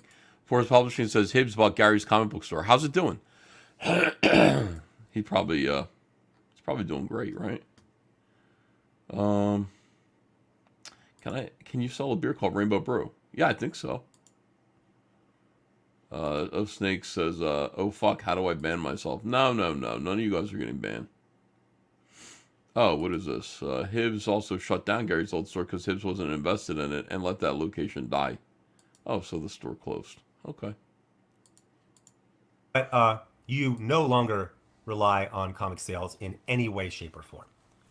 In the telephone book or whatever, on Google, you will be listed under the category of comic book shops, but you are a geek bodega. So then Brian Hibbs just goes through his equally boring list. And then we get some more Death by Hyperlink reference to the David Gabriel meeting with retailers. And I don't know, trying to cast aspersions on Mark Millar because he decided to post a funny picture. And then he, I'll cover this more. I'll do a specific video on this. Going on and on. So again, nothing more off-putting than a woman in her 60s using sarcasm. So then there's this weird thing. It's like, to me, a more germane question is, why does today's comics market not allow new characters to catch on? Wine, Claremont, and Cockrum did a great job with the X-Men, but it was hardly the single burst of creativity in comics history. Why'd you mention 3 white men, Heidi? Are you a white nationalist? So here's the deal. People used to get hired based on merit, and now they get hired because they're autistic lesbians. Do you remember when Vita did a tweet thread of all of the OCs she had created while writing? People get hired because they're autistic lesbians. I love it. The X books, and it was 10 different characters, and they were all the same. They were all Vita. They were all vaguely ethnic and queer. Their personalities were described, and it was like, shy until she gets to know you, really likes geek stuff, loyal to her friends. All 10 characters had that description. Not in the exact same words, but the point was the same. You used to hire people on talent, and in a country that was then majority white, and in a field that had mostly male fans, just the law of averages is going to lead to mostly white men being hired. And when these white men are hired, not because they have white skin, not because they're male, not because they're straight, but because they have good ideas, and as soon as you run out of good ideas, you're out the door, it behooved them to come up with some pretty goddamn good ideas. Mark Millar did not start his career under the luxury that Vita Ayala had, where it was like, just show up and say anything, write anything, we will print anything, just lesbians eating scones in a field. That's good enough for an X-Men story. Yeah. So I'll cover Mark Millar's idea, but basically it's incentivize pros by splitting profits between the company and the pro if the sales are above, I forget what it is, like 50,000 units. So while I was writing this in the middle of the night, Miller was just getting up to hit the links apparently, and he's been generous in giving his advice to the industry during this crisis. So I've been watching his Twitter thread roll out in real time. I think everything in this is kind of gonzo, but hell, let's grease the wheels with some hot takes. Wasn't a hot take, bitch. A bunch of men are about to attempt to fix the problems that you and your dumb bitch friends created. Now, we know you're not going to help because you created them, but you can at least shut the fuck up while they attempt to help people. Anyway, before I go, first Kill graphic novel link is in the description. Thanks for watching. Bye. Wow, that was incredible. I love when Zach goes off like that. Yeah, that I gotta say, that Mark Miller idea was great. A lot of people didn't like it, including our boy Pete Sametti, who just said it's not going to work. 50% of what? Like 50% of what? Mark Miller's idea was we're going to drop the page rate down to like very, very low. Marvel and DC. They shouldn't be paying big page rates. And then what's going to happen is, you know, you'll get profit sharing instead. So, autofocus, turn that shit off. So you get profit sharing instead, and you'll get 50% of profits. I love this idea. I mean, it's a radical idea, but what it addresses is how do we get rid of the parasites? How do we get rid of the pieces of shit that just kind of live on moderate page rates, complain, and just don't do anything worth buying, right? So what you do is you just say, hey, the page rate's now $20 a page to do art or writing. Now, $20 a page is unlivable. You can't do it. There's nobody who can do $20 a page and live on that. So what's going to happen is you're going to push all these cat food eating witchcraft practicers, all these earth worshippers out into alleys, into cardboard boxes where they belong, or even better, they're going to have to get real jobs, which will teach them a thing or two. Meanwhile, people who can make good comics that will sell are going to look at this as an opportunity. I, for example, I would never do this, but if it wasn't for Comicsgate or Cyberfrog, I would look at that and go, $20 a page.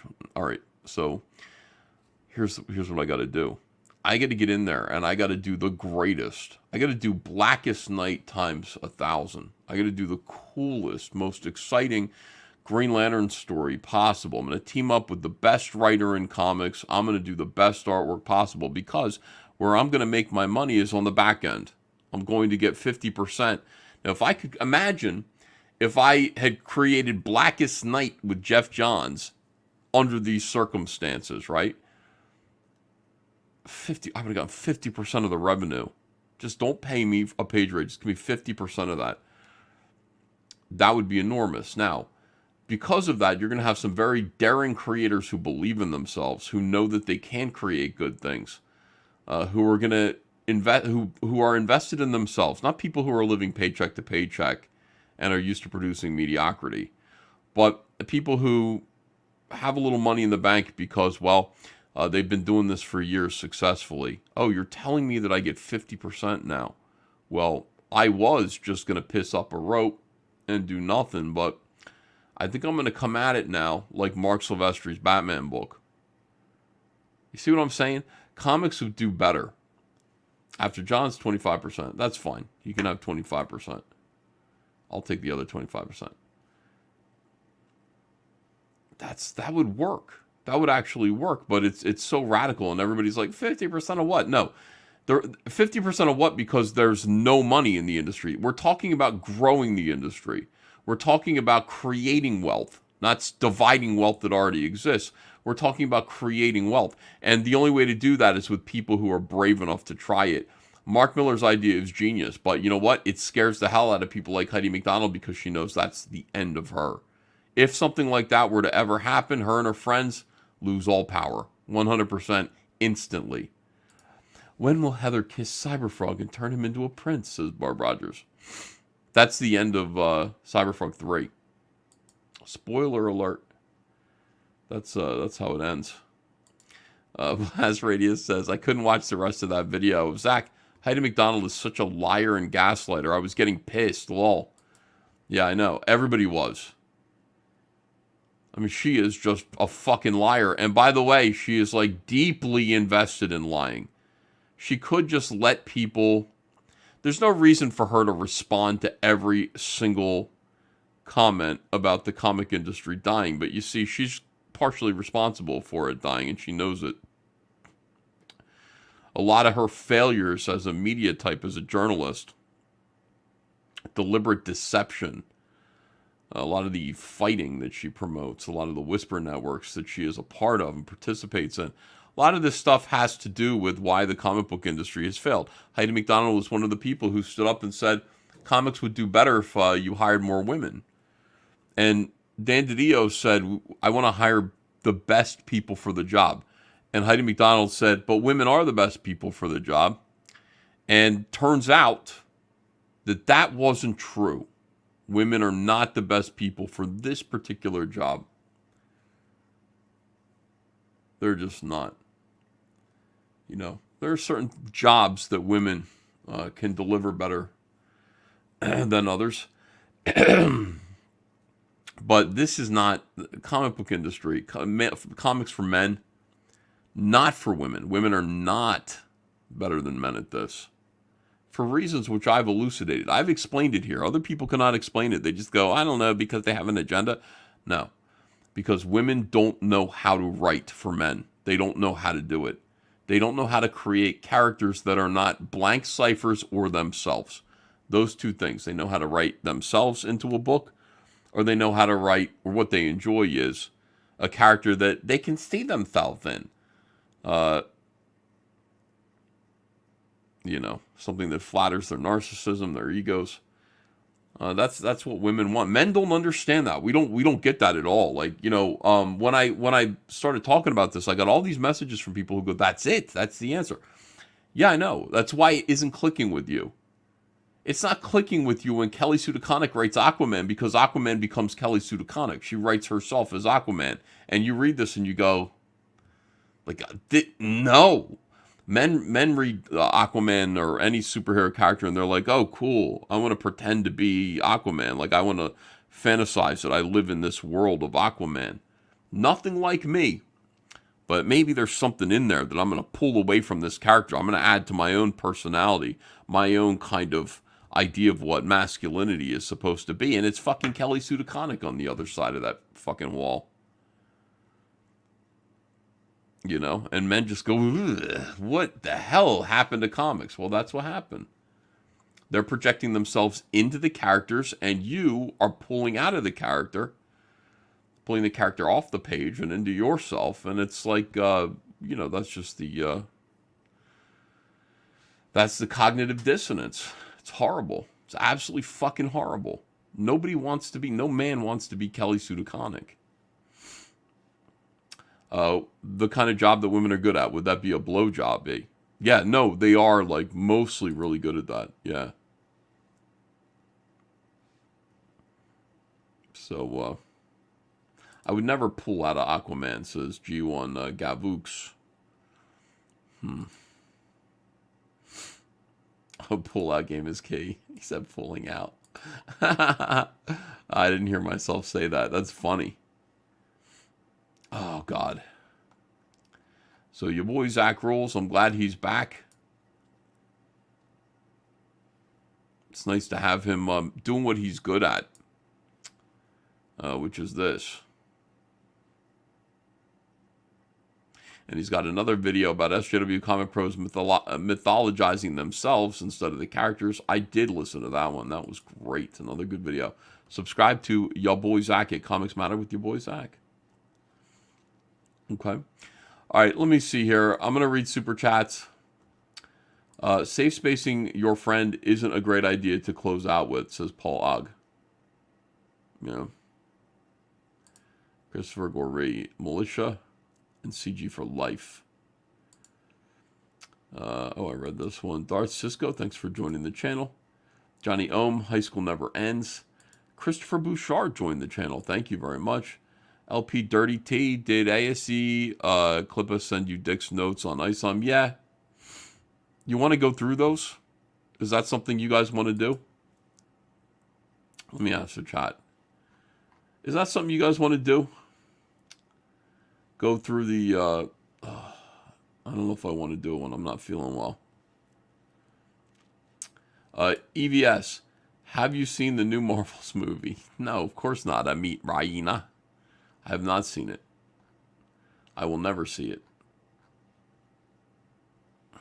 I'm sick. We got to do it. Are you guys going to pay me to do this? I want super chats to do this. Hold on a second. And thank you for buying hats, by the way. Let me just show you Heather Swain of Cyberfrog. Where is that? Oh, yeah, right here. This is the new cover to Cyberfrog 1998, The Diary of Heather Swain, which is available right now over on the Dark Harvest campaign. Please go over there and back this. Reserve a copy of 1998, The Diary of Heather Swain, with either the Cyberfrog beheaded Vespis cover or this cover here. It's in color. It's just that the thumbnail is in black and white, but the cover is in color. It is not in black and white. $20 for either of them, or just get both of them. You can get it as an add-on. Also, if you back anything from this campaign, when you check out, there's an opportunity to add a deep discount Vespis Forager action figure to your order, and also a deep discount 90s Cyberfrog action figure to your order once you purchase something. And I appreciate you guys. Thank you for your support tonight. All right, let me see. All right, apparently we're doing this. Let me find the message. All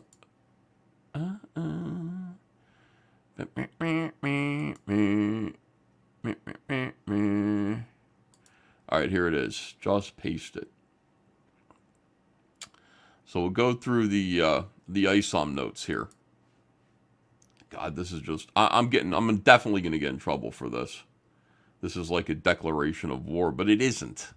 It's just that there's some mythologies that just kind of last. And the idea that the notes were not good or valid is not true. They were good and they were valid.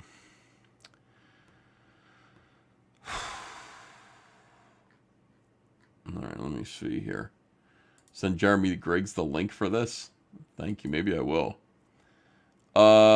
Sick Fox. Oh, we got another super chat. Let me just read all the super chats first. First super chat to say that Nate dude is a giant pussy, says Cold King. Eric Wimberg says, oh yeah, Saturday night caps. Sagittarius A says, you missed the point. Dirtworms get on your friends' ears. I've lost friends because the other friends filled their heads with BS. Yeah, you know what though? Like usually they aren't people that I value. I really don't like the Dirtworms.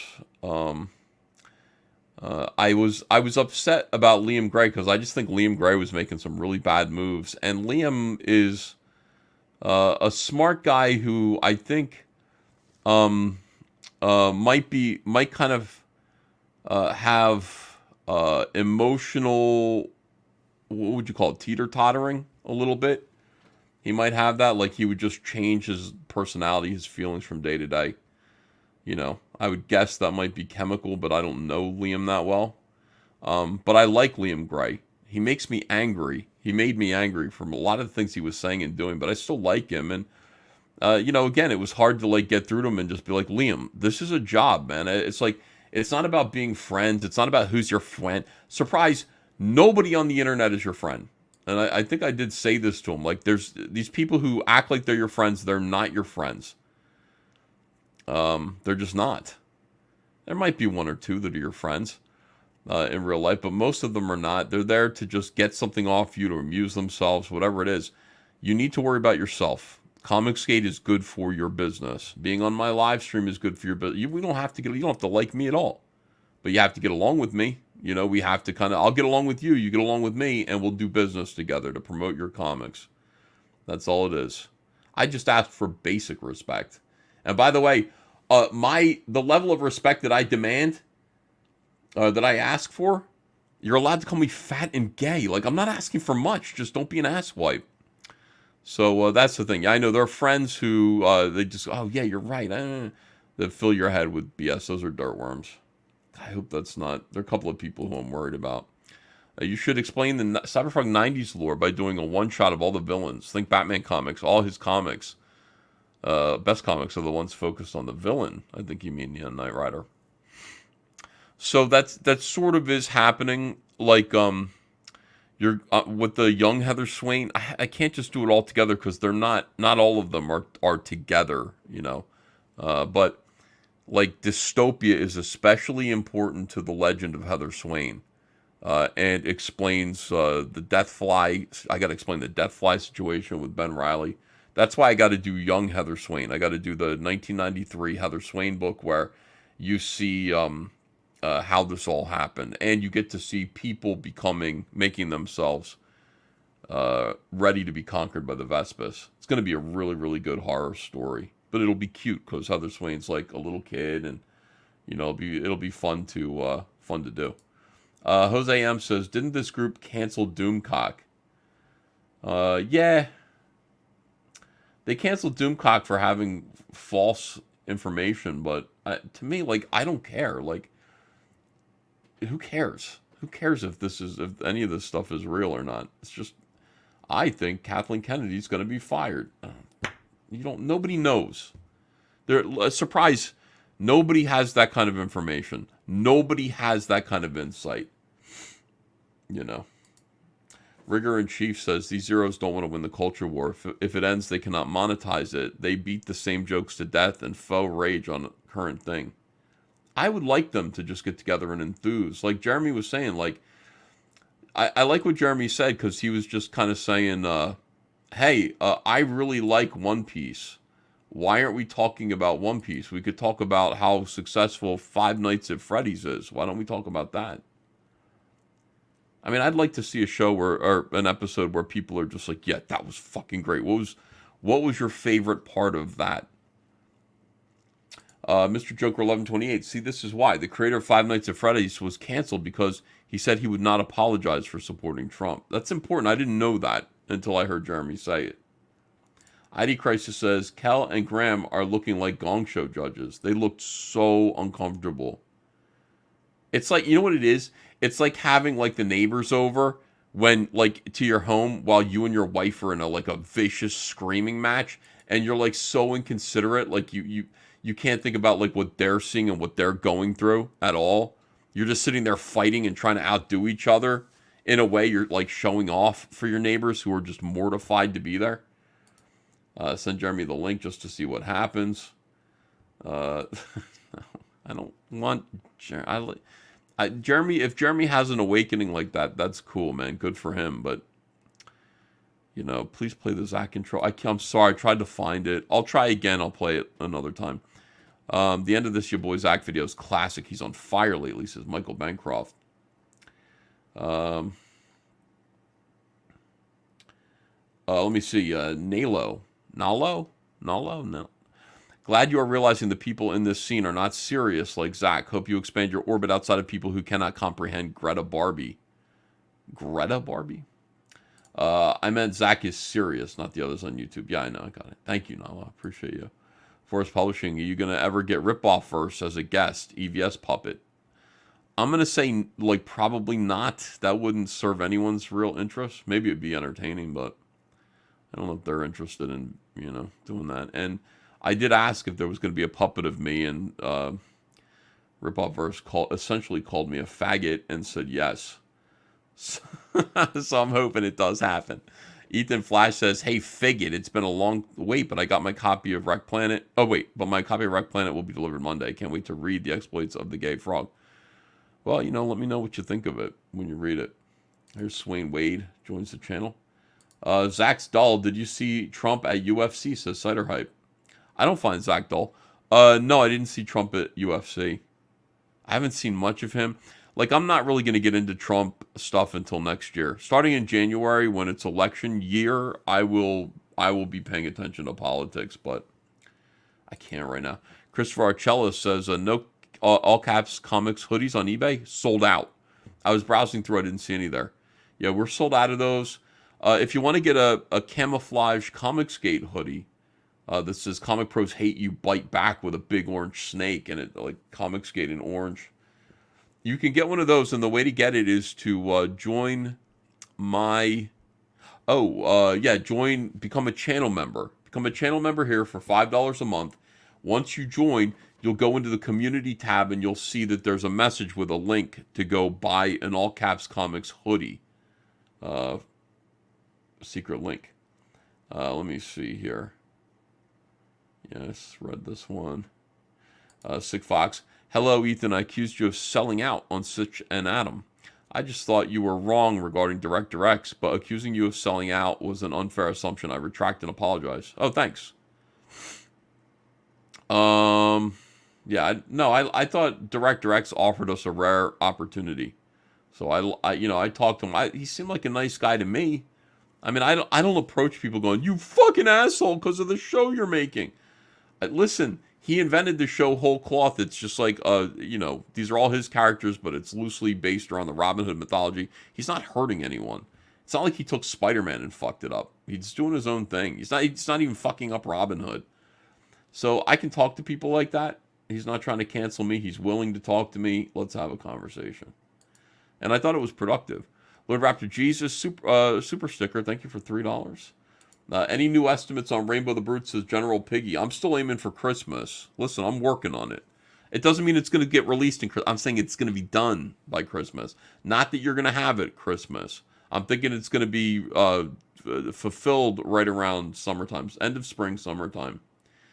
Let me see. Porkhunt says, do you think Warren Ellis now regrets giving Heidi, Rich Johnson, Kelly Sue, etc. a forum to enter the industry? Yes. Christopher Archella, thank you for joining the channel. Go get your hoodie. 7 of 9 says, Frog, Shrug, and Rainbow, bro. Yeah, thanks, man. 52 months. Thank you. 7 of 9. Wow, really appreciate your support.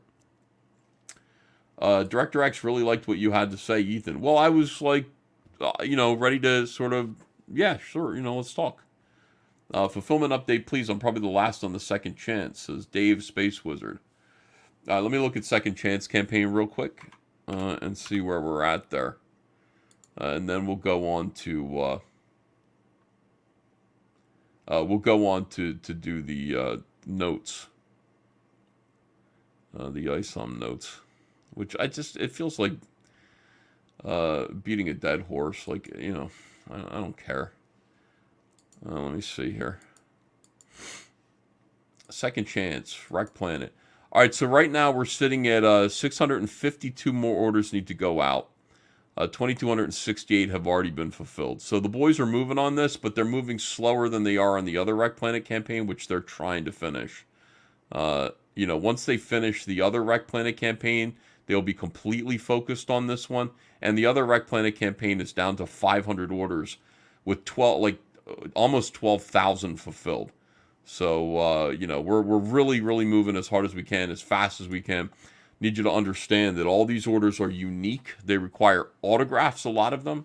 And it does take a long time to do it. Yes, let me see. I was dying when he pimped Coach's book. That's a perfect thing to do. Seemed like the right thing to do at that point. Keen Scene says, leave it. All right, let me see. Those of you who think that stop signing, I will. Like, seriously, from now on, I'm not going to sign anymore because it's like, it takes forever. All right. Do you guys think I should do it? You guys think we should go through this, or is it boring? It says my Wreck Planet was delivered, but nothing in my mailbox. Delivered the 8th, nothing there. What's the contact Gmail? cyberfroghelp@gmail.com. Peter Felterbush. Yeah, we'll figure it out. That's weird. But you know what happens? Like, we're getting a lot of returns for, like, insufficient address. I had to go and pick up a ton of boxes and pay like $475 or something like that for them. Which sucked. Like, just return postage fees. Alpha Suma says, just got my Cyberfrog figure order, and I'm blown away by the awesome packaging and products. Got one of everything, but now really wishing I'd grabbed Heather Swain in red too. You still can. Go to the Cyberfrog Electric Blue action figure campaign and get one today. We're almost done the action figure campaigns. The Electric Blue Cyberfrog action figure campaign. Could use your support. Yeah, go pick up a red Heather. It's that's the lowest print run, by the way. The Heather Swain in red, the Vespus camo Heather Swain. Let me see. Are we doing it? Thank you. Waylon Jackson is a new member. I appreciate you. All right. Let's just go through it real quick here. Let me just preface this by saying I don't give a shit anymore about any of this. I don't care about this specifically. I don't have a problem with ISOM. I don't have a problem with the fact that ISOM was a first try at a comic book. What I have a problem with is the idea of saying that somebody's attitude towards you dictates whether or not the criticism that they're offering you is valid or invalid. And there's a lot of stuff that's being put into the bloodstream of this community by people who I think are thwarting it in ways that are not going to be good or healthy. The idea of good faith, I keep seeing these same words pop up and it's driving me insane. Good faith, bad faith, bullshit. Those are SJW terms that basically make it so that you can decide who you're going to listen to or not. If you get to judge the motivations of the person who's coming at you with criticism by calling them good faith or bad faith, you don't have to listen to what they say. You get to decide. That is that's what it's SJWism, good faith. If you would just approach us, then good faith. That's what they used to say all the time. You're approaching us in bad faith. Bullshit. Manipulation. That is manipulation. Oh, God damn it. All right. Caution time. Thanks for $20. I appreciate that. Enjoyed Cyberfrog. The segment building tension with Colin Cyberfrog dragged on too long and hurt the pacing, but otherwise wonderful. I'm a child, so I read it aloud. Voice acting for my wife. Fun tradition we enjoy. Yeah, the Colin thing was, the Colin scene's important. Again, there's a lot of stuff where you just, I feel like I need to establish who all these characters are and how they feel about each other and what they're doing. Now, Colin's attitude is, this is my community. I protect this community. I'm letting you know now, nicely, at first, that I see you as a threat. You are a threat to this community, but beyond that, you're a threat to my leadership. That's on a like a more subtle kind of subliminal message. So, he slaughters a pig, which he meant to do anyway, but he does it viciously as a way of saying, this is what's going to happen to you if you don't get out of here. And Cyberfrog doesn't give a shit. Like, Cyberfrog is not afraid of Colin. So he does that. He viciously slaughters a pig to intimidate Cyberfrog, and Cyberfrog makes fun of him for it. So you can imagine where it goes from there. And I mean, these scenes, like, I just think they're important to really humanize and ground these characters. Just so that, okay, so now we know the guy tried to let him know in a subtle way, threaten him in a subtle way. And Cyberfrog laughed at him. Now we know that this guy is now being pushed to the next level when it comes to Cyberfrog. All right, let me see. No One Nowhere says, EFAP that stream from when you and Malin left. The two went full soy. Oh, I don't want to do that. They were nice enough to have us on.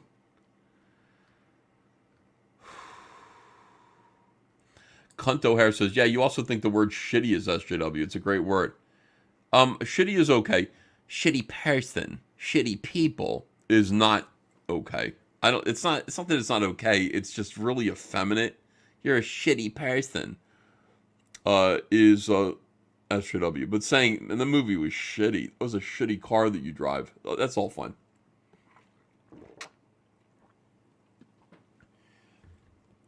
All right. I don't know if I can do this, guys. I'll try my best. Person. You shitty person. Oh. When will you reply to my Cyberfrog help email? Says Tiny Baby Sloth. It won't be me. It'll be Mikey. Warehouse Mikey will do it. And he'll do it Monday, when he starts the day. Yeah. Con O'Hara says, I'll give you that. Thank you for agreeing with me.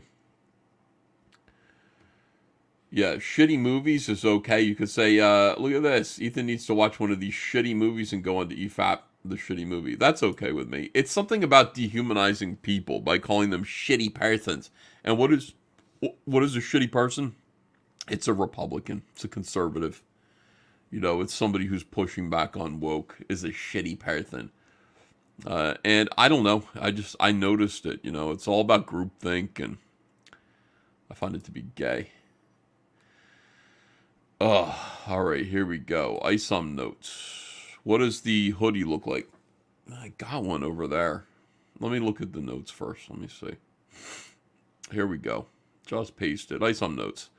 So the way that Dick Masterson wrote these, it's very similar because he did the same review, same style of review for Cyberfrog. And the way he does it is these notes at the beginning are just him train of thought as he's reading it. He'll be like, this is a note. Like I just read it. All right. ISOM notes 2 weeks ago. Do not start back in time. Like this was a big thing, right? But I mean, you never know. Like that could mean something. It could mean nothing. And I think focusing on these parts of the notes are just his thoughts as he goes. With Cyberfrog Wreck Planet, like there were a couple of times where he, he said something like, it would be like on page 3 of Wreck Planet, he goes, it'd be really good to know what the Vespis are saying here, right? When we first see the Vespis looking at Cyberfrog wake up, right? It'd be good to have a translation of what the Vespis are saying. Well, that's not an acceptable note because as we know in Wreck Planet, there's a reason we don't want to know what the Vespis are saying at first, right? We want to think that they're just, we don't want to know how smart they are until later.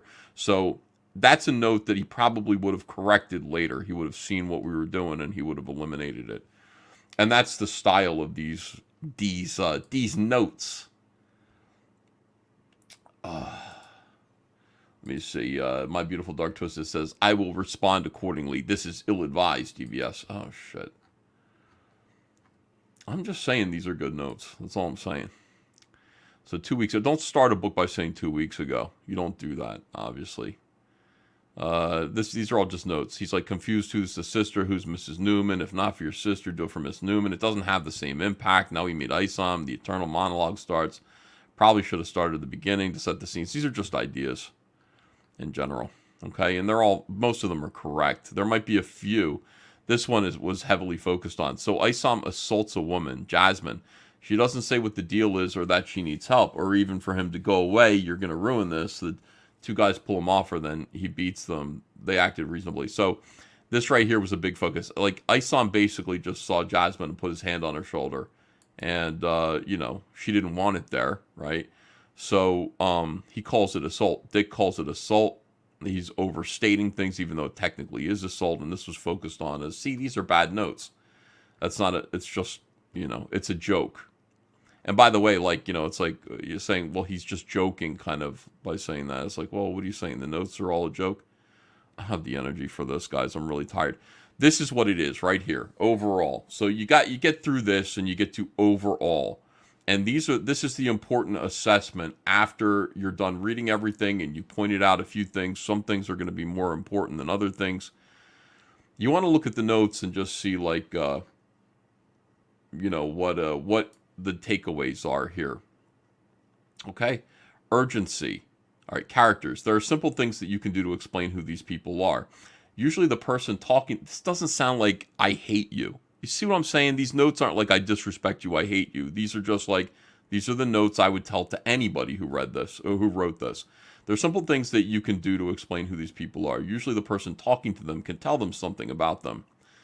In other words, when you're if Cyberfrog meets Salamandroid, in order for the first time, in order for me to tell the reader who Salamandroid is, Cyberfrog already knows Salamandroid. Cyberfrog could say, yeah, you're the kind of guy who, you've always been the kind of guy who was there for me when I needed you. Like, you've always been there when I needed you the most. And that's who Salamandroid is. Okay, he is Cyberfrog's like guardian, he's his protector. Now, Salamandroid isn't going to come out and say, I'm the kind of guy who's here when you need me the most. Or there's no need to even put a caption there. It works just fine for Cyberfrog to say that, so that it lets the reader know who these characters are in a very organic way, right? Okay. You were X when I first met you, now you're Y. Yeah, hey, look, you used to be this guy, but now you're doing this. You promised me you'd do this when so-and-so died. See, this is somebody talking like, oh, yeah, you know, you promised me that you'd get revenge for this person's killing when they, you know. This is all other people explaining who a character is, and that just is absent in the book. It's a good way of introducing characters in a subtle, organic way. Urgency. It feels like nothing happens. That's often the case in stories where motivation isn't clear and there's no sense of urgency to the plot. The characters are never challenged, so they don't have to do anything. They just go from one thing to the next with no purpose. I remember Gail Simone giving me some notes about my early plots that I was writing for Firestorm, and she's like, I didn't know what I was doing. I had no idea how to write. And Gail would just say, this is just a list of things that happened. They're not connected in any way by a person's, you know, motivation or anything like that. Those were good notes. Like, I remember that, and I remember thinking, like, why is Gail the one who's... But, I mean, Gail, that was a very helpful note. I'm just like, you're right. Wow, I think about that all the time. This is just a list of things that happened. They're not connected by a character's motivations.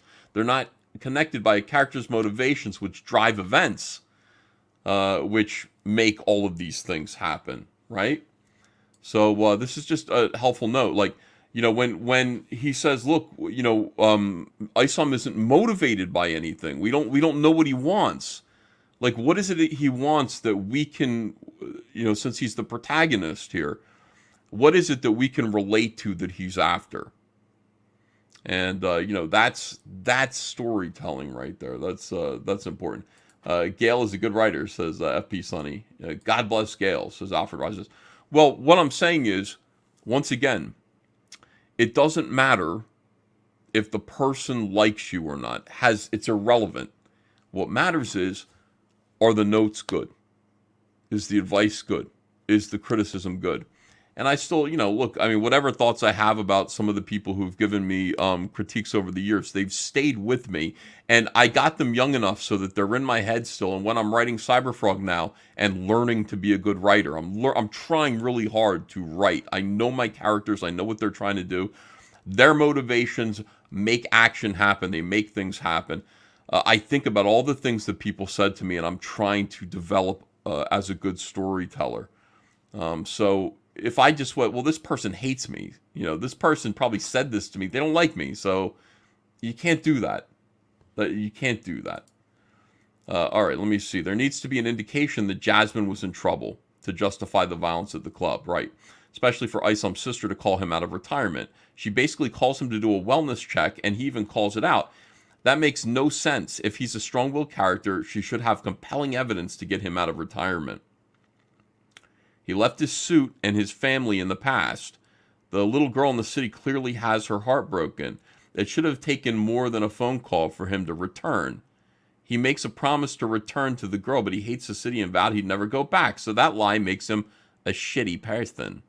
Right. So this is the whole thing. Like, you know, you have to have motivation. You have to get us involved so that we understand. Why doesn't he want to go back to the city? For whatever reason.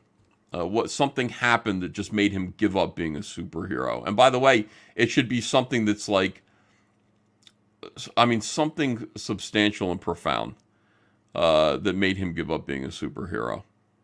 That was just like, you know what? The city's better off without me.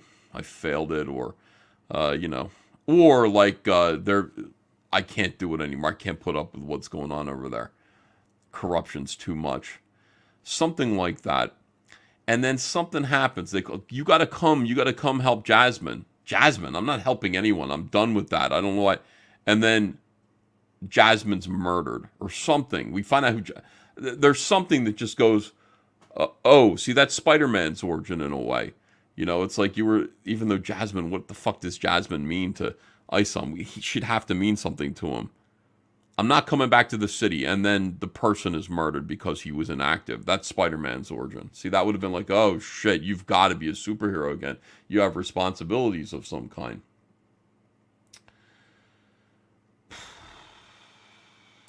All right, let me see. Especially for Isom's sister to call him out of retirement. Okay.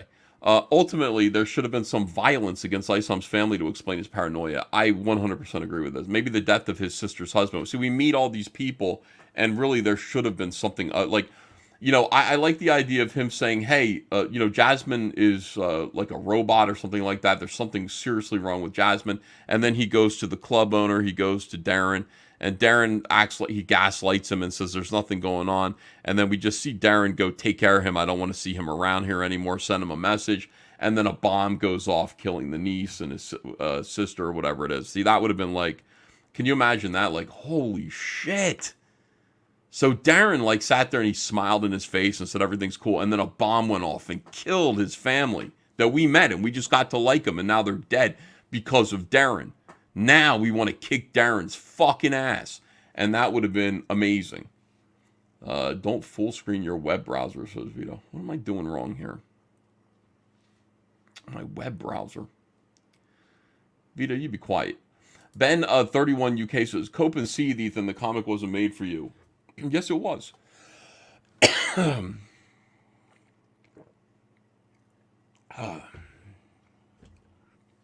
right, let me see.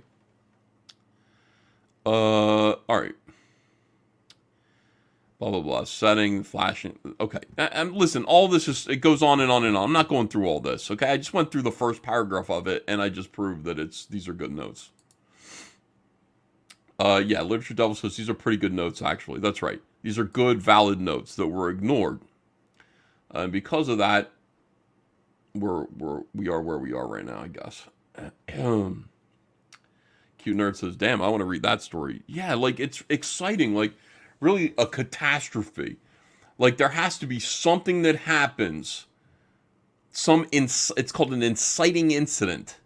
Inciting incident that happens that pushes the rest of the story forward. First, we have to meet the character. We have to know, like, listen, he's, okay, so he's retired. Why is he I'm not going back because this happened. I'm happy here.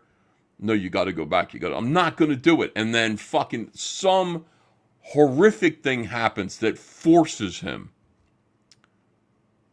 to do something, to get out of retirement. What does this mean? Like, don't full screen your web browser. What am I doing wrong? Don't full screen your web browser. I don't know what that even means, dude. My web browser. You tell me this all the time. Yeah, it's just, you know, again, you have to build it and make it harder, make it scarier, make it worse and worse and worse. And you don't have the excuse of, I'm taking my time. You don't have the excuse of that. You have some obligations. Like, you got to push it. Look at, I mean, Wreck Planet, the end of Wreck Planet pushes it to the fucking limit. Like, and it doesn't yet. It's going to get worse in Cyberfrog 3. But, like, it's just, I want to make you care about the characters. I want you to know what all the characters want, who they are, what the stakes are. And then I want to just fucking, boom, push them into the dirt, you know. A little bit of hope, a little glimmer of hope at the end. But it's going to get worse in issue 3 until finally when things turn around, when our heroes finally get a foothold. It's so refreshing, and it's so exciting. I need you to hate the Vespas. I need you to hate them. And by issue 3, if you don't hate them already, issue 3, they do some fucked up shit that is going to make you fucking hate the Vespas. I promise you. You're going to hate them. It's wonderful. I love writing comics. I love Cyberfrog. All right. So that's all it is. I mean, you can go back and you can... what incited the wedge between EVS and July? This is it. The idea of not accepting criticism over arbitrary thing, faith or bad faith, and it being a big deal. and then being told who I can associate with and who I can't, and it all being centered around this one incident. Understand, this would be the inciting incident, I guess. You know, it's like the criticism is offered and rejected publicly, like it doesn't even need to be acknowledged, really, but it was. Oh, God, it's just horrible. Yeah, I don't know.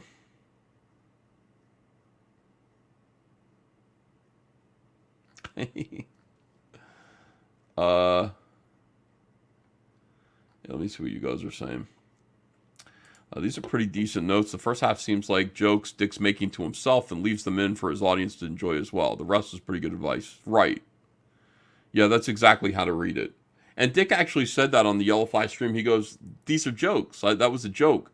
And I can't remember, like, when he said that was a joke, the way he said it and left it there was used to make it seem like so this whole thing's a joke? Why am I listening to your jokes? So it was disingenuous, dude. It was really bad. Ben31 UK says the jealousy is getting embarrassing now. Yeah, I know. I'm really jealous. All right, let me catch up with you guys and see what's going on here. I'm really not feeling well. Let me see. Can I time out veto? It would please us all. If you want to, you can time him out just for 5 minutes. EVS loves internet drama. Yeah, well, I do, but it's not even that, guys. It really is just like, if this is allowed to persist, then, you know, I just expect people using this excuse.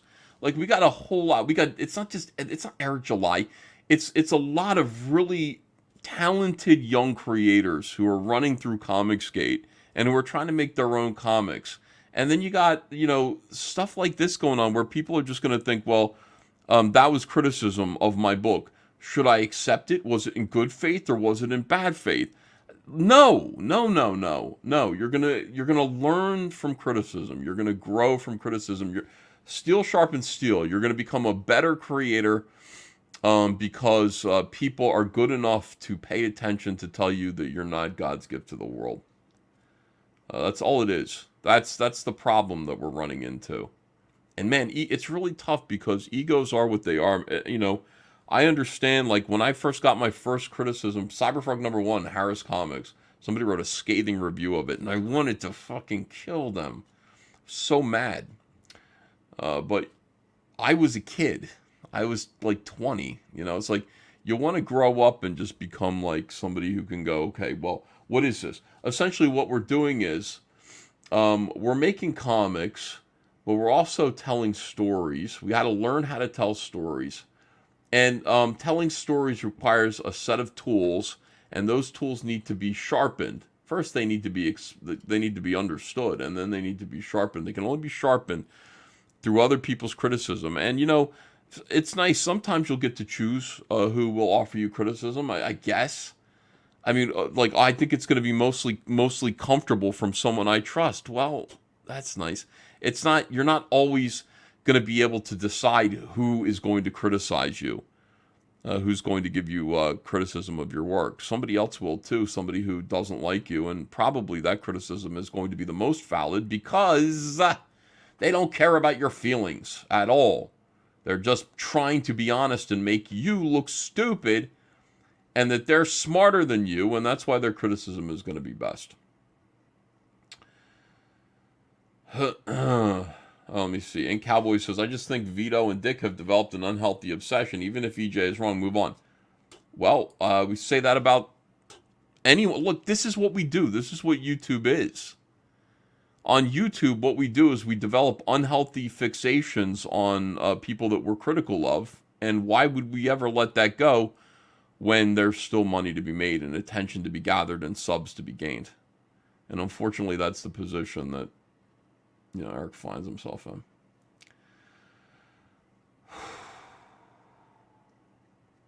Well renowned. GeoHound says, here's some criticism from me. Let me try to take this criticism in the spirit which it's intended. Thank you, Uncle E, for always staying strong. Ooh, that hurts. And having a pair of balls. I accept this criticism. It's nice to see the fandom grifters stood up to. Finally, much love to you and yours. Oh, thanks. Let me see. 200 Watt Studio says, if somebody says they want to destroy my business and I have a right to not take them seriously. Okay, but I want to destroy Disney and their business. I guess they have no, they don't have to take me seriously. When I say apologize for Gina Carano, under those circumstances, they don't have to take me seriously. Destroying someone's business. You can't destroy someone's business. Unless it's already corrupt, you can't, that's not a thing. How do you destroy someone's business? It isn't a thing to destroy someone's business. You can be critical of someone's business and hope that, because I don't like what Disney's doing, I hope nobody goes there and goes to watch any of those movies. Okay, that's what I hope. Well, I can hope in one hand and crap in the other and see which one piles up first. Oh, God. I got another Cyberfrog shirt. It says, cute nerd. Oh. We'll use as a sleep shirt. When will you have more with Sal, size medium? I got to make some more Cyberfrog shirts. I do got to do that. It's just that we made a bunch of Comic Skate shirts because I got to exercise the trademark. I got to use the mark in trade. So I spent all of the money from the 2023 campaign making, that you guys paid, making shirts to sell. So that's what we're selling right now. Making another Cyberfrog Asylum Android shirt. When I have the right image, I will do it. And I would like to make another expensive one. I'd like to make one that costs money to make. Like the Dale Keown shirts were top. I mean, they were top quality. The shirt was top quality. I used an oversized print, which is really hard to do and expensive. I had a print on the sleeve, and I had a print on the back with silver ink. That was a very expensive t-shirt. High quality. I'd like to do that again. We'll see about when. I'm just very busy. I got to get Rainbow the Brute done, guys.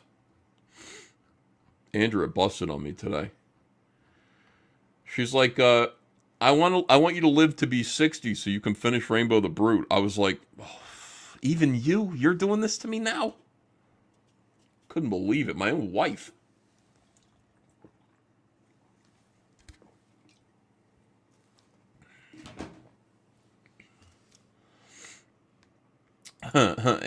Andrew busted on Ethan. I know. Kicked my ass. I couldn't believe it. I was like, no, not in my own house. You're not doing this to me. It's hilarious. Laserpants says, I have both the Dale Keown shirts. Very high quality. Yeah, everybody that got them was really happy with them. We've made cheaper shirts at a lower price. But I got to say, nothing felt better than pulling that Dale Keown Salamandroid Cyberfrog shirts out of the box and being like, yes, this was worth the money. They cost $19 a piece to make. I had to sell them for $40. Oh.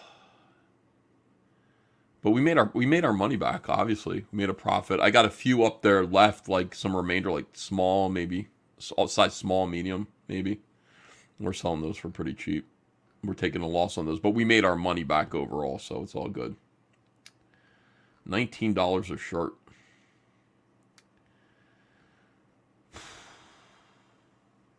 Ethan spares no expense like that other old ass dude from Jurassic Park says those snakes. I'm starting to look like him. 902 people watching, only 450 likes. If you're enjoying the show, please hit the thumbs up. Yeah, it was worth it. It is worth it. If they're good and you can sell them all, you'll double your money, right? I mean, and we did. Like we sold most of them. Is there a concern that you won't make it to 60? Ethan says Bungalow Logic. No, she was just kidding. I will make it to 60 unless I'm murdered, which could happen. Chris Arcello says, I miss EVS's cat. What happened to him? Hunter has him now. He used to appear in the background of your basement. Yeah, we made Hunter adopt the cat because, Andrea has decided no more animals. The house smells when we have animals. She doesn't want that. She wants the house to be clean. Let me see. Is Anna telling me to get back up? Is Anna in here? Hold on a second here. Where is that Star Wars girl?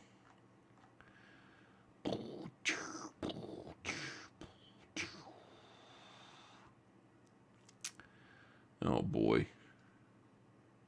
Anna is telling me to take meds. Oh, She just means because I'm sick. I don't know what kind of meds I'm going to take.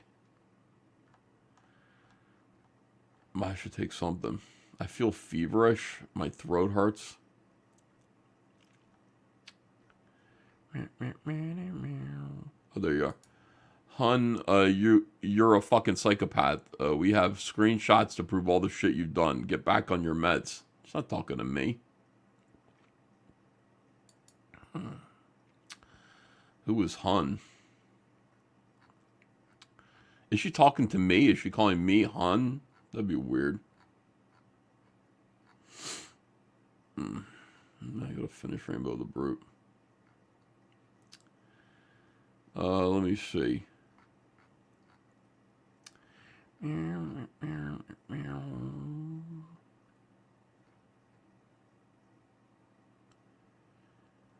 John Platt says, Disney doesn't need your help to ruin their once hugely popular and successful business, as Kathleen Kennedy, Bob Iger, and Dave Phony Baloney Filoni have destroyed their rep, failing upwards. Yeah.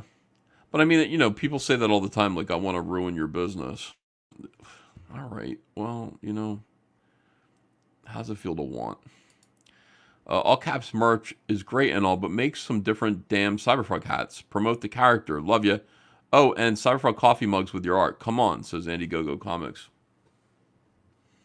I feel like we have, like, here's the thing, like, we're so beyond that with our action figures. I feel like once we made the action figures, it's hard to go back to, like, coffee mugs and stuff like that.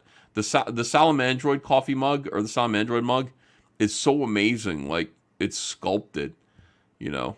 It's great. Like, it's real gear. It's real merch. That is manufactured, you know. I don't know if we want to go back to just making regular. Anna says, I'm not talking about you, Ethan. Thank you, Anna. Anna's fighting with someone in the chat. She called you a psychopath. I'm not a psychopath. I am a narcissist, I think, but a benign narcissist.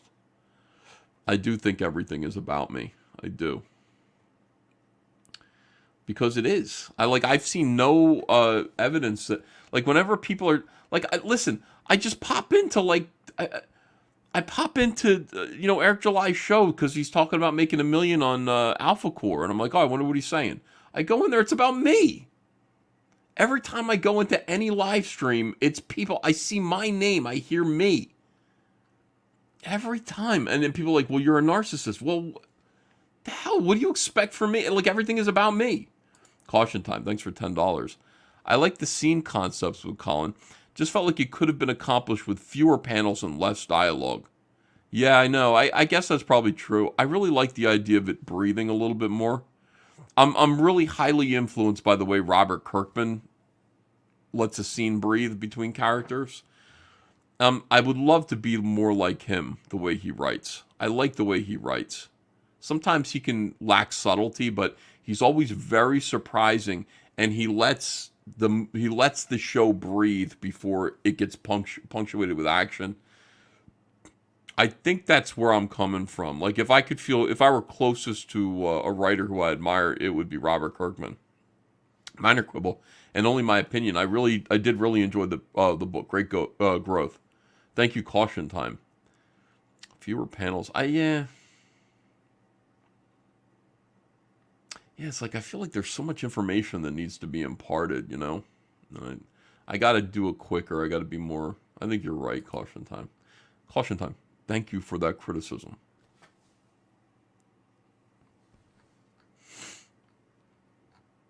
I'll remember that next time I'm writing. EVS, EFAT Black Shane. Is Shane live streaming right now? Snafu says, I like merch I can use, especially hats and cups. What else would you like? What would be good that you could use? Like, hats and cups. Everybody makes that stuff. Let me think about it a little bit more. There's no such thing as a benign narcissist. Yes, there is. There's a malignant narcissist, and there's a benign narcissist. A malignant narcissist sets out to destroy people. I do not do any such thing. Other people set out to destroy me. And I say, no. And then I stand up for myself, and as people are putting knives in my back, like this. And then people say, why do you burn bridges? That's what happens. Benign narcissist. Guy from Red Bank says, Ethan, why would I hate the Vespis even more? Guy from Red Bank. Did you read the book, Guy from Red Bank? Did you get it yet? You got Rep Planet? I hope you got it. I don't know, like some of you, your code names, I don't know who you are. I hope you got it and you read the book. Why would you hate them even more? Because they're going to behave in a completely duplicitous, disingenuous, and despicable way. Coming right up. Collie Hunt, I love my characters. I really do. Collie Hunt, I wish our currency wasn't in the dumpsters. I want to get Cyberfrog 3, but I don't have enough money. Oh. Well, I mean, listen, it's going to be up for a while. Cyberfrog 3, Cyberfrog 2, Wreck Planet was up for a year. It got to $1.2 million in the course of a year. So I plan on leaving it up. I don't know if it's going to pass $1 million again. That would be really great if it did, but should do okay. Should get to like 7, maybe 800,000 if I leave it up, which would be nice. And you'll have plenty of time, is what I mean to say. Mouse pads. We're doing mouse pads for Cyberfrog 3. We are doing that because I made a mouse pad. I really like it.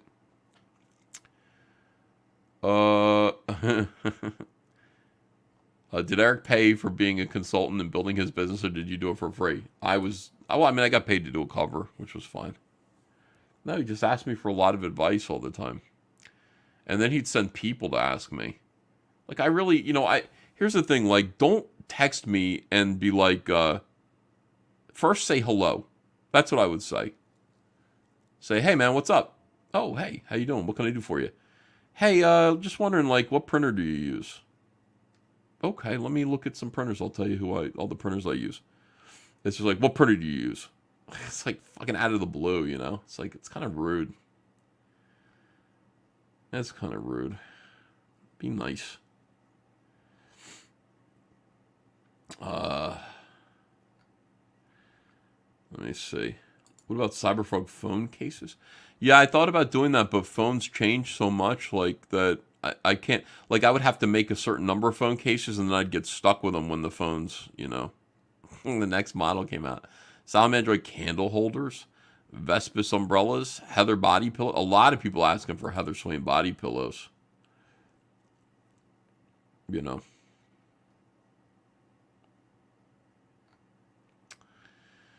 Slavic one says, you tried to hurt Liam for your own entertainment.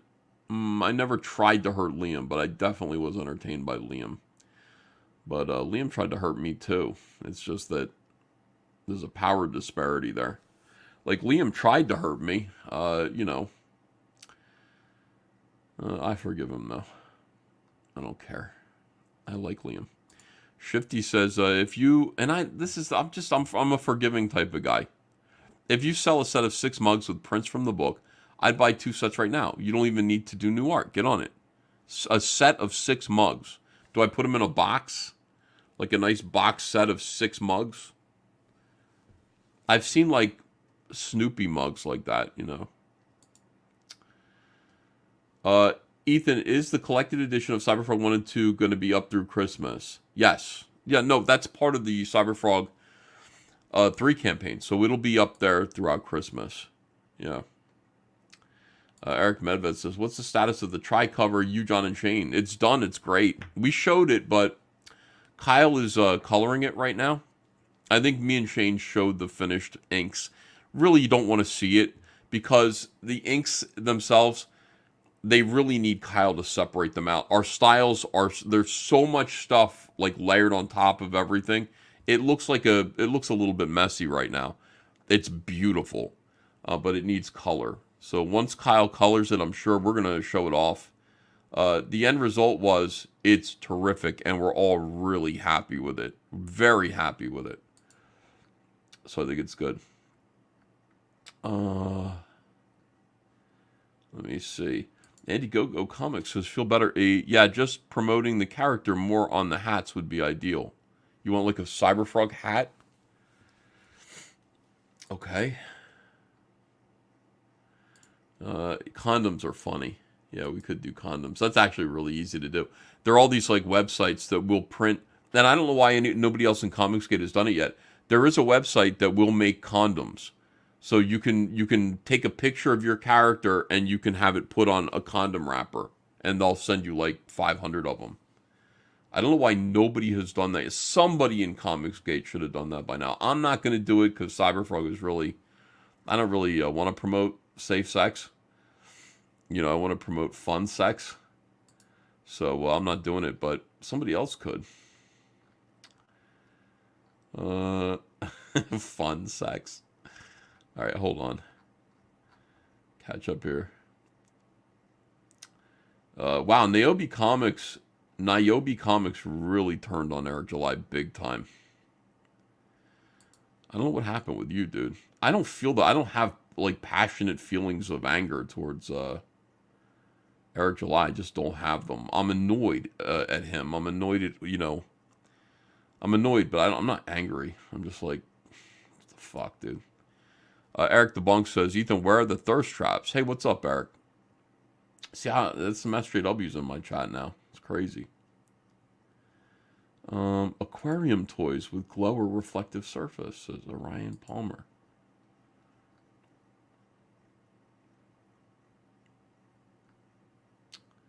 Liam Redemption Arc.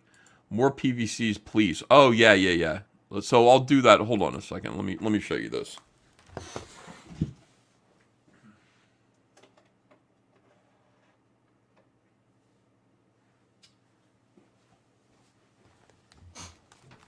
Okay, so like most of you by now have the PVCs. Like if you ordered Wreck Planet, you got a Cyberfrog PVC, and there was also like a nice Salamandroid PVC that you could get. So I do have the model for the matching Heather Swain. This is like young Heather Swain. She's got her shoes and everything. She's got ripped up jeans. Very 90s chic. Nice boobies. Nice booty. Really a beautiful sculpt by the guy who did the Cyberfrog sculpt. He didn't do... This is a different guy than the guy who did the Heather Swain sculpt for the action figure. So, God, it's hard to get, like, focus. Just beautiful. Anyway, I want to crowdfund this because I can't... This is really expensive. I was going to do this as a freebie for Cyberfrog 3, but she costs too much. I can't give her away. I wanted to give her away, like, for the $25 tier. She just cost too much. I couldn't do it. So, I might just do a separate campaign for people who want the PVC, you know. Wartooth88 says... you have Was campaign remnants as mods. They target people in the chat and in real life who have been here a lot longer than them. Purge the trash. Who? Who are these war campaigners? Who are mods? Let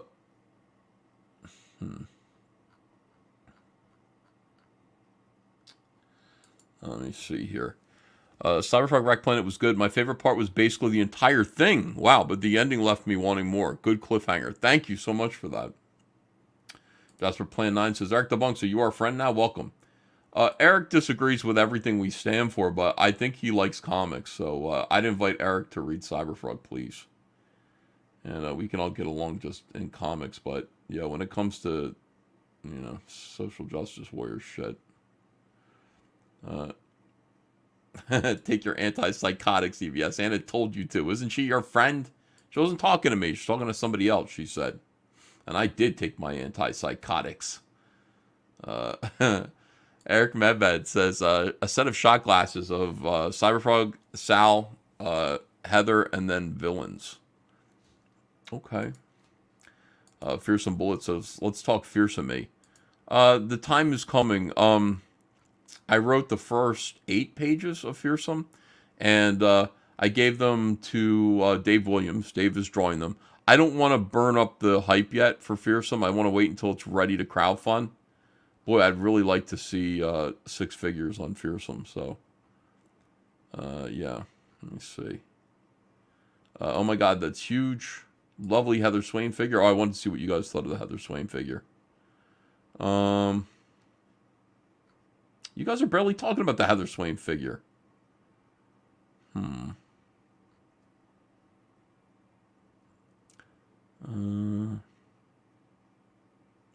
Flashcast talking all sorts of EVS, says J-Rock. Really? Oh, not again. Did you see Shadowversity's super bad new AI art? Yes, I did. It was horrific. Heather, oh, now here we go. Heather PVC and Milo Spider-Woman pose, please. Awesome, Heather. Cool. Yeah. People want Heather Swain with removable clothes. What are they saying about me on Yellow Flash's stream? I didn't want to go in there today because I don't feel well. But, you know, respect to Yellow Flash. We've seen the Heather figure, says Jasper Plan 9. Not everybody has. So there are some people here who have not seen the Heather. This is not a figure. This is just a PVC. She's not posable. She's not like the other one. So,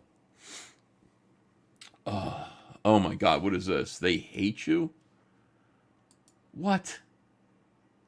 Anna says, no, you told me and everyone that questioned you deserved to die. I blocked you and you've been sparking for years. Oh, no. Oh, she's not talking about me. Mostly fat talk, says Lord Raptor Jesus. I didn't get a PVC with my Wrecked Planet, or was that an American-only thing, says SeedFan85. You should have got one if you backed the first campaign. The Second Chance campaign does not get a free PVC. Second Chance campaign receives, I think the only gift that they got was the deleted scenes book for free and a trading card. But it didn't do as well. Like the Second Chance campaign got to maybe $250,000. The reason why they got a PVC with the first campaign is we made $1.2 million. So the more money we make, the better, you know, the gifts are, the freebies are. All right, let me see. EVS, that's BS. You've been streaming for hours, says Swain Wade. I know. What's BS, though?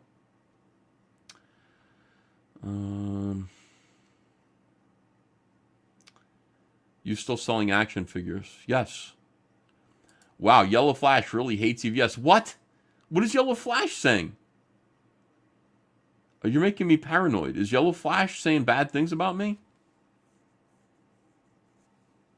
No way. Yellow Flash said Cyberfrog was mid and he liked Ice on better. What? BS. Hold on a second. BS that you being sick is the reason you don't want to go on Flashcast. That is the reason I want to go on Flashcast, though. It really is. I can perform poorly here. I don't want to cough and be miserable over there. I can do a bad show on my own channel. Hold on. A Yellow Flash said he'll beat the brakes off of EVS. No, come on. All right, you guys have to tell me what's going on over there because I can't go over there. He's running me through the ringer. Chat is inciting. Yellow Flash said Comicsgate is a pyramid scheme. Oh, shit. This is all the worst. Yellow Flash talking mad shit. New drama alert. EVS versus Yellow Flash. Anna says they're trolling you, and I know. I'm just playing with my chats. I think Yellow Flash is my friend. Like, my internet friend. I've never met him, but I think we're still cool. Eric Meved says, do Heather PVC, then a white, gold, and silver one. Yeah, I would have to do that, right? You know, so they match. I like it, though. I mean, this is just... You know what's expensive about this is the paint job. Look at the jeans. Like, the paint job is so good. Look at the shoes.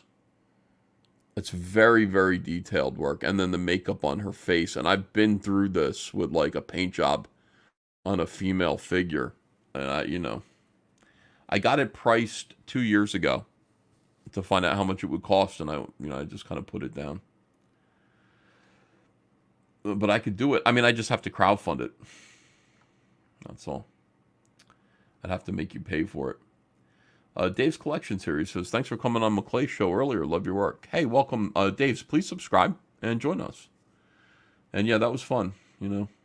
The thing about it is I can talk here all day long to my own chat, and I will because I love them. They've you know, supported my family for 6 years now, so they deserve all my respect and love. But I do also like to go onto other people's shows where people don't know me and try to preach. You know what I mean? Try to preach the good word of Comicsgate and indie comics to people who aren't familiar and might not normally check us out. But you're invited. You're welcome. We'd love to have you here. Heather PVC is perfection. We'll pay. We'll all pay, says Iwazaru. Yes. Oh, thank you. Says definitely subscribe. I appreciate that. Thanks, pal. Sub to be on Wednesday. Yeah, it works both ways, you know. That was a good comic book chat for a change, says then Cowboy. Here's Mike Partika. Mike Partika has become the #1 Comicsgate critic and Ripaverse critic. He says, I still don't see much in Dick Masterson's notes beside, this isn't the story that I would want to read. Oh, I completely disagree with you. It's not like Avery was afraid of going back to Flores Park. It was just an inconvenience. Mike, you know, this isn't real. These stories are a construction, you understand. The fact that it's not a story you would want to read is itself the kind of criticism that is devastating.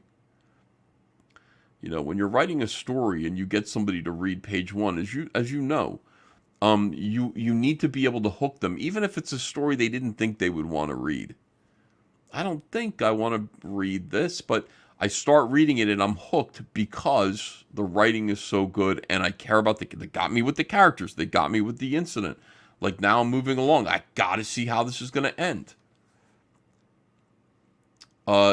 Like nothing matters in that book. You understand? That's the criticism that Dick is saying. Like in the book, nothing matters. There's nothing that happens in there that nothing changes. Nothing matters. That's the criticism, you know. And it's a good first try, but like, you know, you gotta go, oh yeah. Oh, Snake says, I hate you, but I love your family. Wow. That's me too.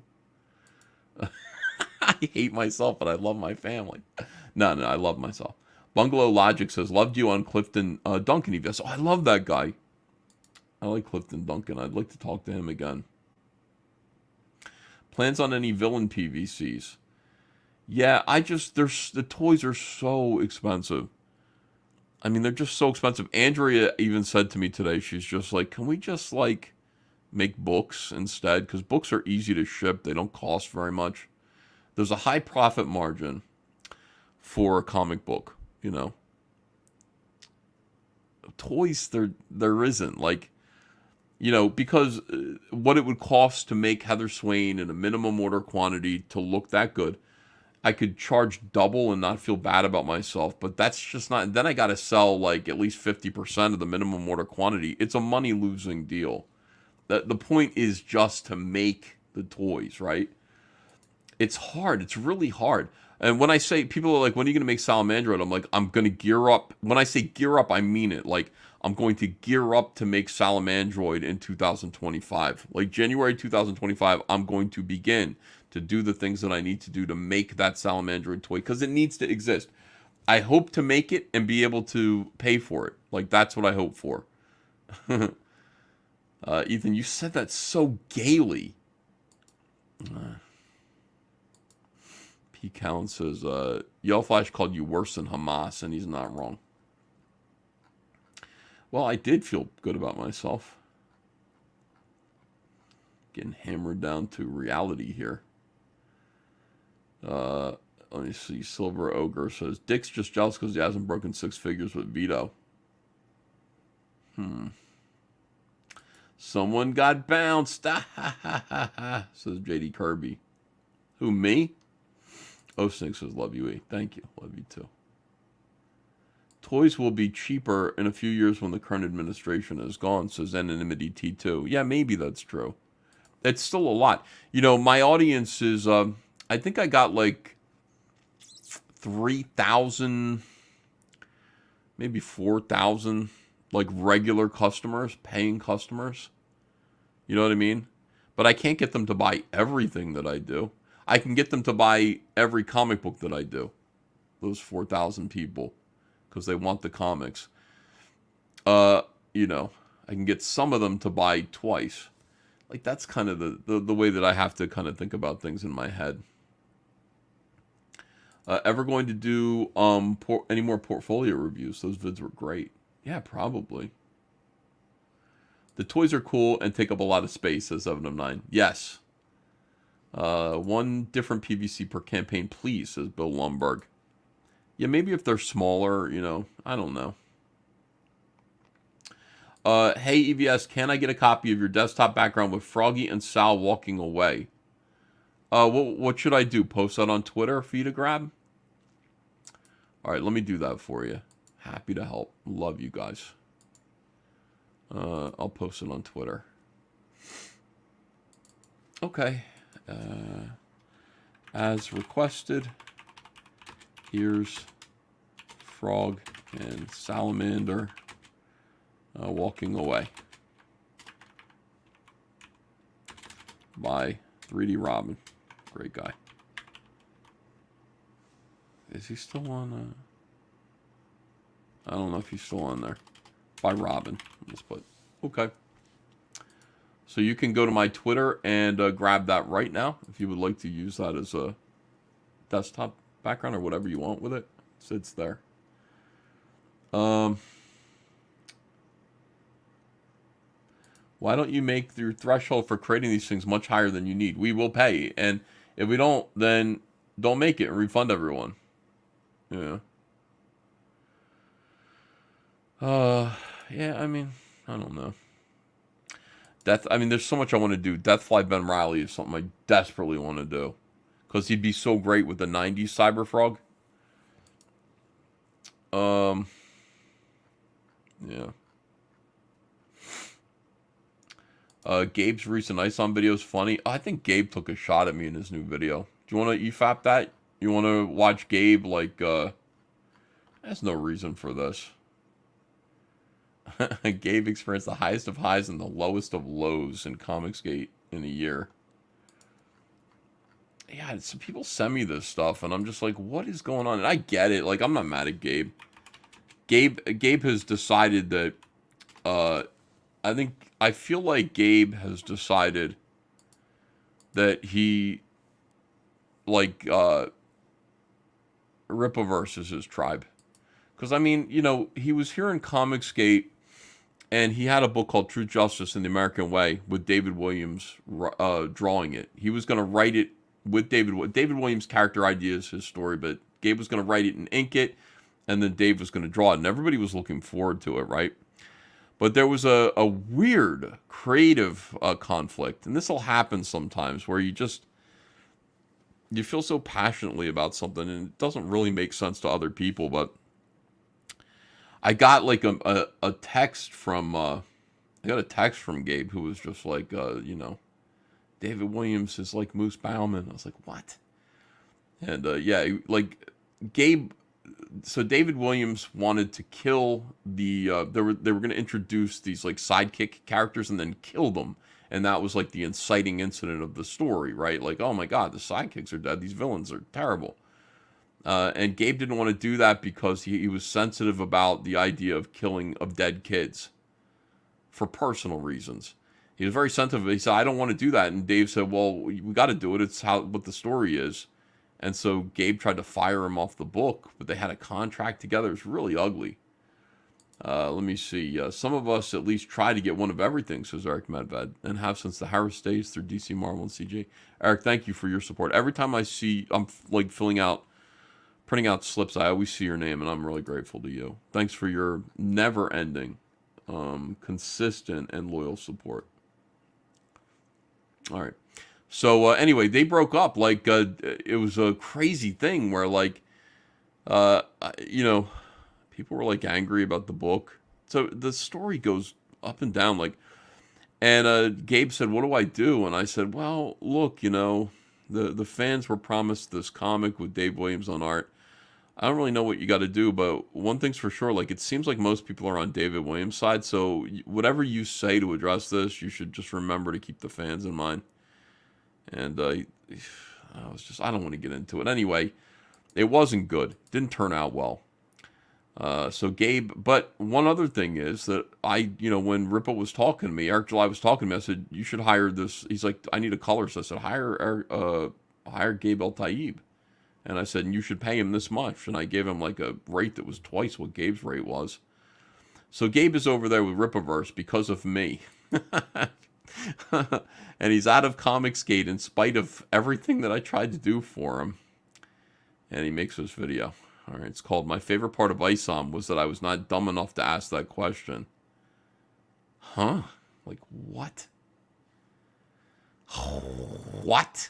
Like, in what way is it dumb to ask that question? All right. And listen, I don't got a problem with Gabe, but I get it. I understand why he's doing this. The question idiots everywhere want to know with their little 12-volt brains. What was your favorite part of ISOM? I think... All right. So as you can see, this is very sophisticated analysis from Gabe El Taib.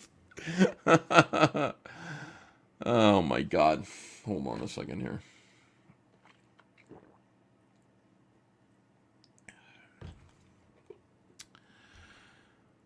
Gabe, don't make me take you down.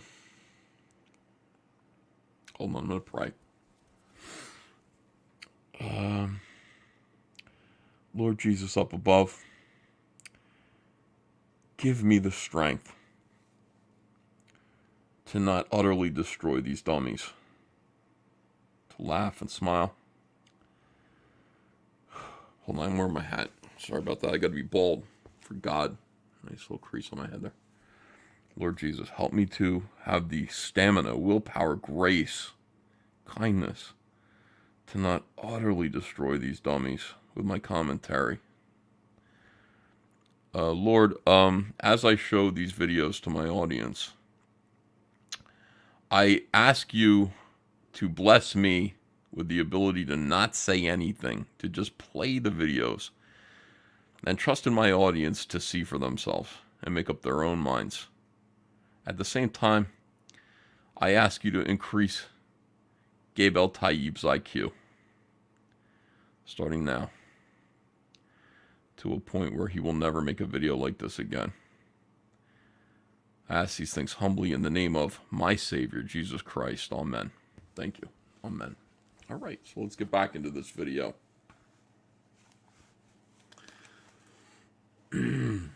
Yes. Thank you. Chad is saying amen. John Fetterman was the first one to ask that, the great senator from the Keystone State himself. Go to bigmancomics.com right now. Get Dean Cain All-American Lawman, the best graphic novel of the millennium, I'm going to say. Yeah, absolutely, for sure. It's rock'em sock'em action. I like to say it's bullets, babes, and bad guys. It's amazing. Bigmancomics.com. What was your favorite part of ISOM? My favorite part was contrasting my excellence and bravery and resolve and masculinity against the feeble cowardice of people who think that's a funny gotcha question or something like that. It is nice to see people who don't have the testicular fortitude, as they say, to do what I do, to do what Eric does, to sit your ass down. I stand while I work. I do a standing desk. But to metaphorically sit your ass down and get the work done. Customers are everything. They are. And customer service isn't just making the books. It's making them and getting them out on time when you said you'd get them out. And there are people, they just hate the success. They hate seeing it from Eric. They hate seeing it from me. And I talked about this in an earlier video. They hate it because they resent it. You know, this is the hallmark of a loser, of a loser's mentality. They see something someone else has, something that's better than what they have. And this is just such a loser mentality. And please don't ever do this to yourself. When you see people victorious and winning huge, be inspired, be uplifted, be humbled and happy, and thank God that that roadmap and example is right there in front of your face. And the second rater, the loser, the jealous person, the envious person, the hater, they'll go, boo, Eric has all that, Gabe has all that. Why did they have it? I should have it. You can have it. You got to do the work like we do. You have it because I gave it to you. You begged me for it, and I did what I could for you. Sorry, Jesus. Thank you. Of course you can have it. Anyone can have it. But the childish, resentful person, they want the prize. They want the goal. They want the payoff. They don't want to do the work. You know what I mean? So that's where that comes from, that whole, what was your favorite part of ISOM? I love how it contrasted our intelligence. You that asked that, and you didn't come out on top. Sorry, guys. Sorry to let you know. But it isn't all bad for you. You can succeed just like us. Sit your behind down, or use a standing desk like me and do the work. That will be. And my favorite part of ISOM was doing the work and then getting the compliments from the fans that, hey, man, you were useful. You made a difference in my life. And I love it. I'm working on ISOM 3 right now, and it's coming out magnifico. It's a pleasure to work with Eric. And more Rippaverse stuff coming, for sure. I've talked to some artists that I love, that I have worked with in the past. I'll just say their names because they've already done work that's in the public. Will Conrad, Jackson Herbert. I worked with them on gorgeous stuff at DC. And I can't wait to work with them again on Rippaverse material. So I'll leave that at that. I'm not saying anything's official because I'm not going to speak for Eric. It's all up to Eric. He's the boss man. And my favorite part of ISOM, yeah, it was knowing that I'm not dumb enough to ask that question. Like, subscribe. We'll talk to you guys later. All right, bye-bye.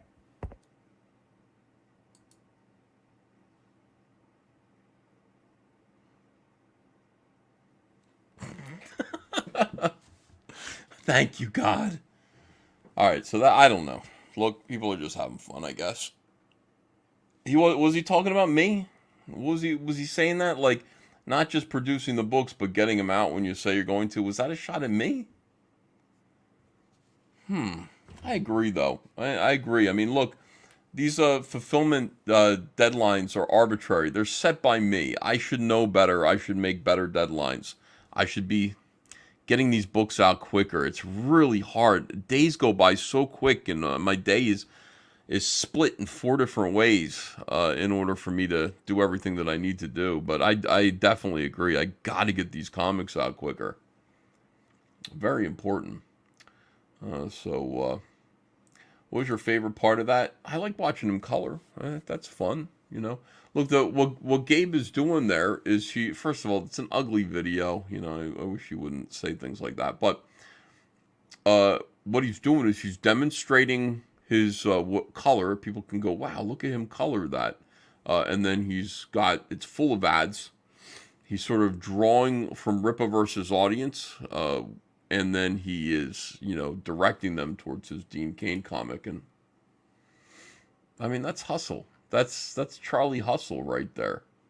Bungalow Logic says, go to bed, Ethan. Why? You want me to go? All right, guys. I guess that's it. Thanks for...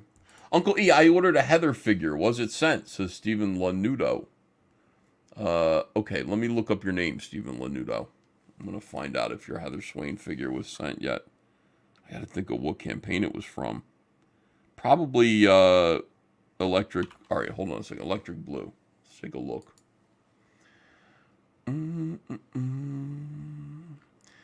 Stephen Lanudo.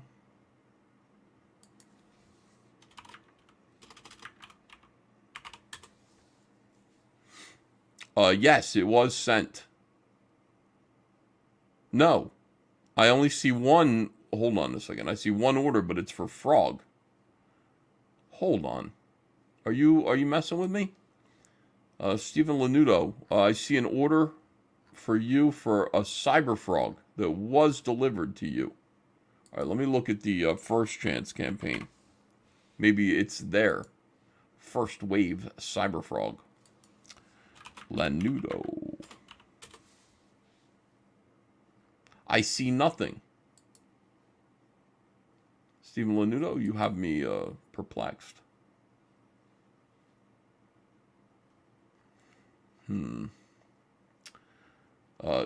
Looking up names for toy shipping instead of entertaining us. Well, I'm just trying to help, you know. Somebody sends a super chat saying, you know, where's my item? I could look it up. It doesn't take too long. Stephen Lanudo, explain yourself. How come I see an order? Is it backed under a different name? Did you put it under a different name than Lanudo? Let me see if it was fulfilled. Delivered to your front door July 8th. July 8th of this year, you received your toy. All right, what am I looking for? This is Mikey's job, says O Snakes. Fearsome Bullet says, EVS brings him in just to get stabbed afterwards. Hail Caesar indeed. Treason doth not prosper. Don't you worry. You know, sleep tonight, E, and live again to stream and draw tomorrow. Tomorrow's Sunday. I don't care. All right, where is Lanudo here? He's got to answer for this. No, sir. I am not. I did get my froggy. Oh, well, what about your Heather? What Heather did you order? Because I don't see another order from you. At least, yeah. Let's all watch EVS fill orders. ID Crisis says, dude, go to bed and deal with it later.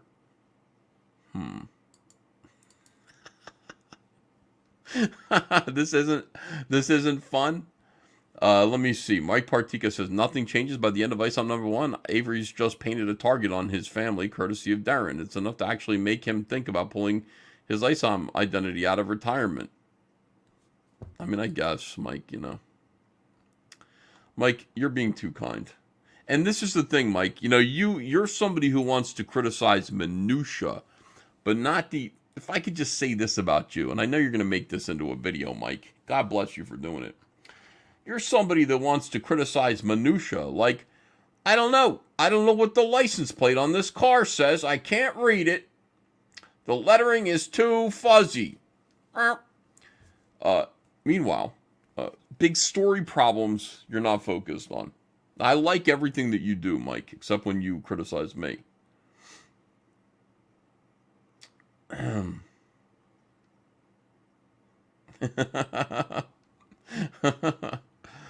Let me see. World-renowned geohound. I always respond to, like, the biggest messages. I love how Uncle E never let a million raised go to his head. Yet all the scum sharks were so happy to grease him up. EJ makes over 3 million, and he went crazy, and all the sharks dropped E for EJ. Yeah, where are all my scum sharks? Where'd they all go? Where are my scum sharks? Get back here. Heather's non-consensual kiss of Cyberfrog when, says Barb Rogers. Why do you want that? Mike Partika says, my favorite part of ISOM number 1 was where Gabe effed up the truck color. Oh, he did do that, didn't he? You did catch that, Mike. I just read your chats all night. It is your duty to disavow Black Shane. I'll disavow any kind of Shane. Watch the vid. You need to get on top of this disgrace. All right, I disavow Shane. And everything he does and all his works. I don't care what he does. Dilla Draws says, I like it. It's kind of cool to know that you have a program that allows you to keep track of orders and their status. Dope. No, it's just Indiegogo. You just go into Indiegogo and you can go, let me search this guy's name in the orders. Let me see where he comes up. To save Shane from himself. Here's the thing, though. Like, nobody can cancel Shane except for Yanzi. So it doesn't matter what he does. If Shane wants to behave like that, he can behave like that. The only person he has to answer to are his fans and his conscience, and then eventually the Lord. You know? But, I mean, that's the thing. This kind of freedom can be intoxicating and can make you do some weird stuff. But yeah, maybe you shouldn't do things like that.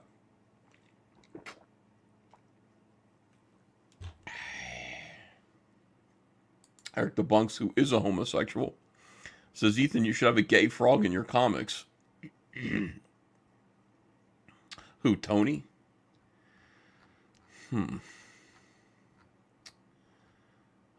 This scum shark is still swimming in the CG waters because it's great here.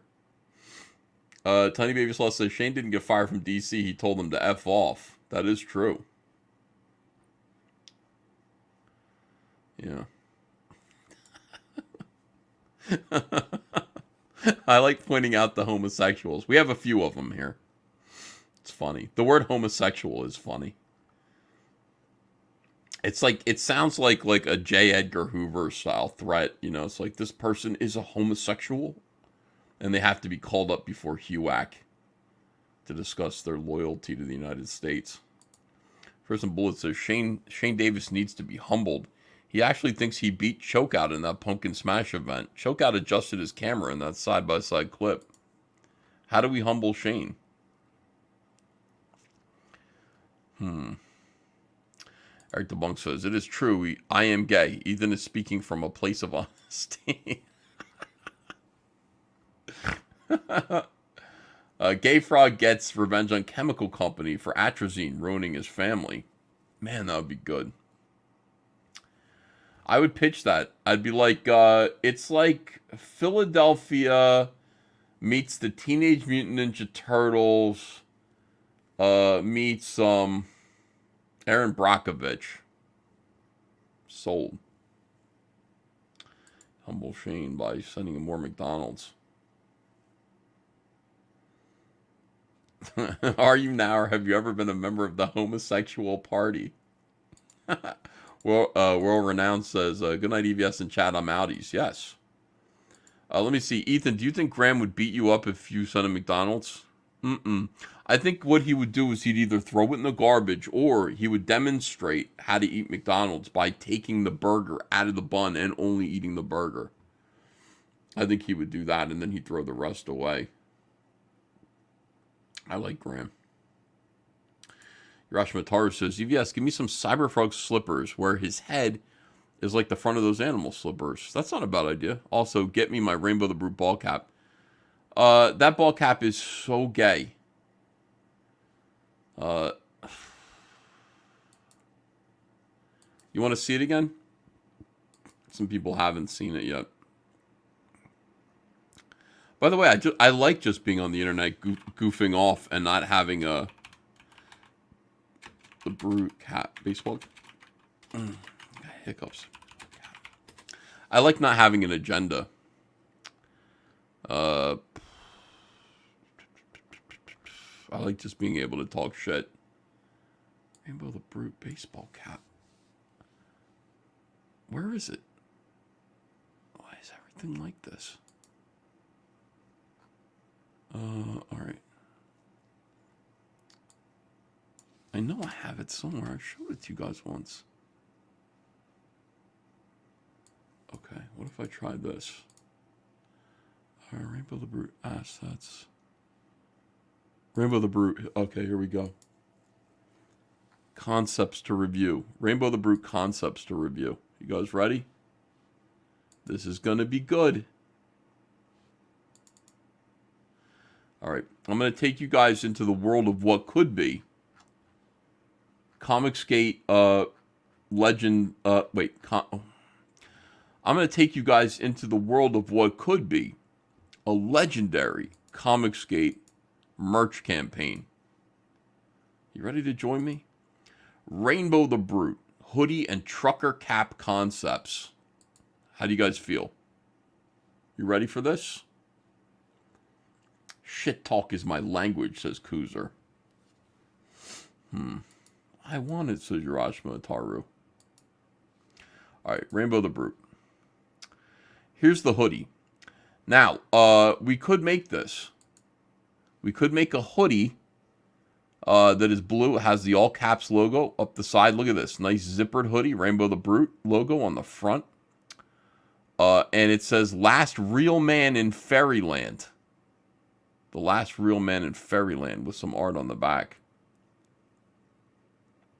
If you guys are interested in this, hey, give me some ones in the chat. It is a blue sweatshirt. It's a dark blue sweatshirt. Zedek says, lol, so gay.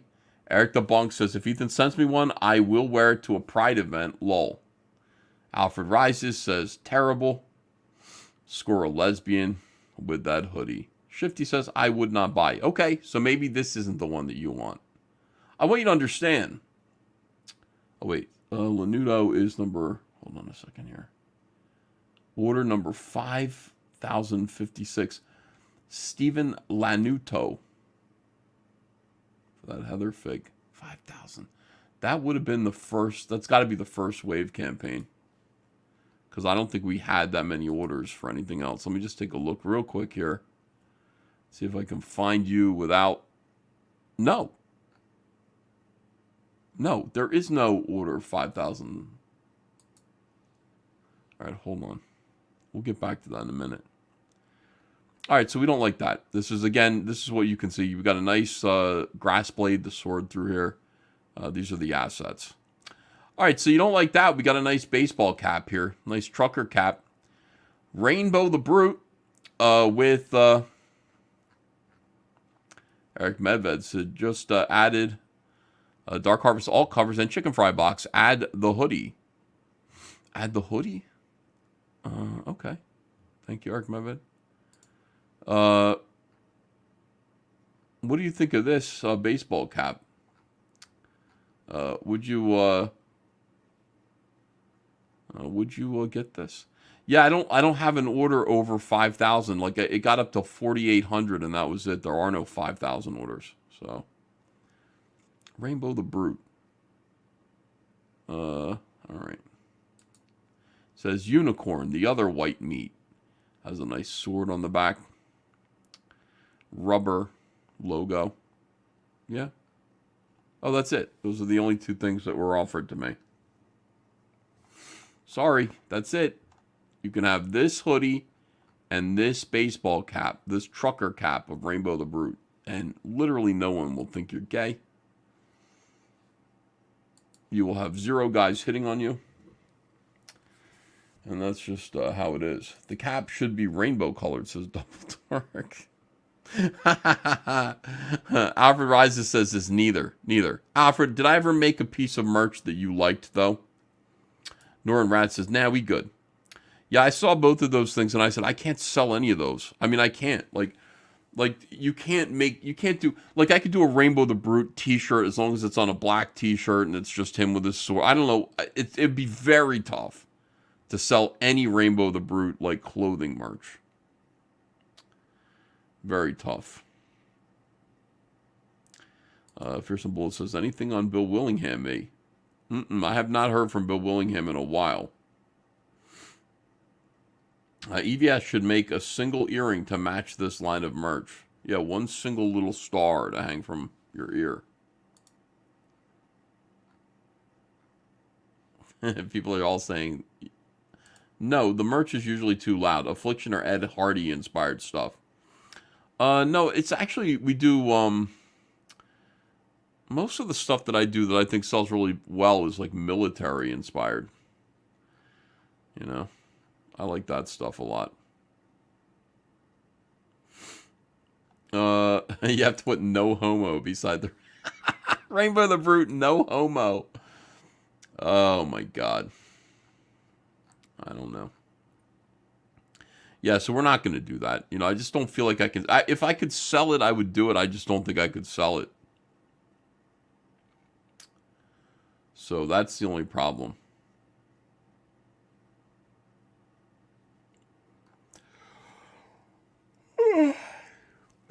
Excuse me. All right, maybe it's time to go to bed. I don't know. Does it come in pink? Don't we all? Oh, you mean the clothing? No, it's blue and white. Chokeslam a unicorn shirt would be good. Taking back the rainbow. Oh, any ideas for elephant merch?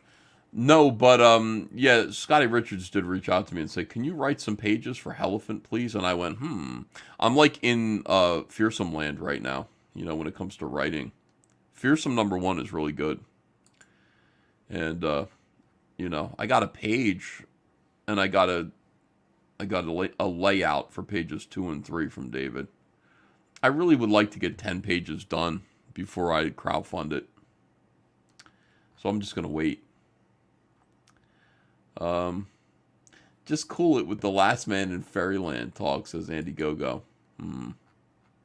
It's all good advice. Your Fearsome pitch is gold. Fearsome Bullet, you're really into Fearsome. Oh, look at you. You have yeah, you have one of the sketches up there. You like Fearsome. That's great, man.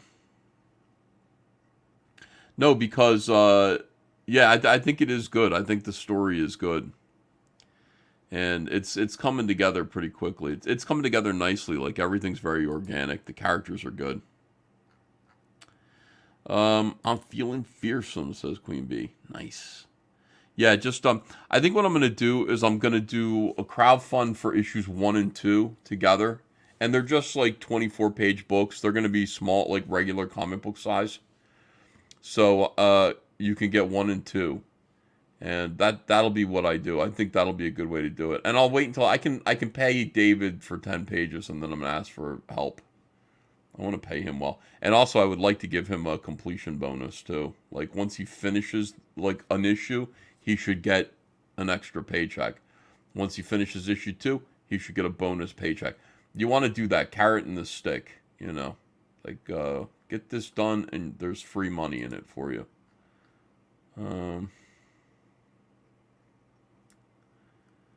Yeah. EVS, is Fairyland a euphemism for just homosexuals left and right here? No, Fairyland is it isn't. It's like no, it isn't. What is fearsome about again? Says Swain Wade. Fearsome sounds ratty. You aren't doing the palindrome, huh? Says no, we tried to do it, we couldn't get it to work. The logo just didn't work. You know what it is? The E and the M. I mean, it works in theory, but it doesn't work, you know. So we couldn't do it. But we did try. It was a really good idea. I really liked the idea a lot. Fearsome is the story of a man who he suffers from narcolepsy. And he moves into a small town because his father is on life support. His father's in hospice. And his father's a wealthy man, well-liked in his community. And he's there to take care of the house. But when he moves into the house, and because he has narcolepsy and he sleepwalks, he's a somnambulist, he immediately starts having strange, creepy visions of bizarre coded ghosts, ghost shapes that basically, once he decodes them, tells him what the ghosts mean, where the body of a murdered child is. So it's pretty cool. He goes and he fights demons who have taken control of the souls of these children. His job is to liberate them. So there's a whole... It takes place in a really nice suburban community as well. And I'll show you page 1 if you want to see it. I don't know if you care, you know. Can I show you page 1? Do you want to see it, or do you like? Are you like, I don't give a shit, Ethan? You know, go to sleep, Ethan. Fuck you. I mean, I'm hearing a lot of that tonight. I'm hearing a lot of hatred. Fearsome page 1. No, is this here? I don't know. How do I show people fearsome? What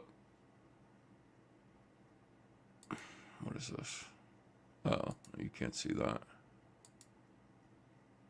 Oh, okay. Here it is.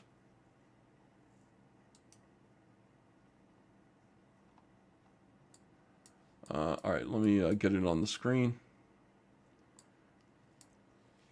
Real big. And I'll show you what it looks like so far. I mean, listen, David Williams is great, okay? And so this is page 1 of the book. It's just page 1. It's not like there's any spoilers on it, really. Here we go. Here's our guy. Here's his father's house.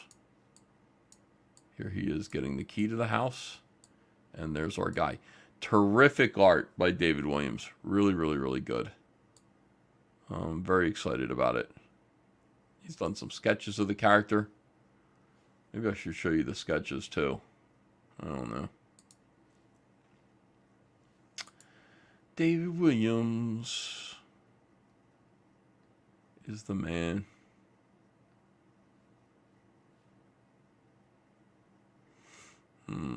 What is this? Oh, and Kane and White did a cover.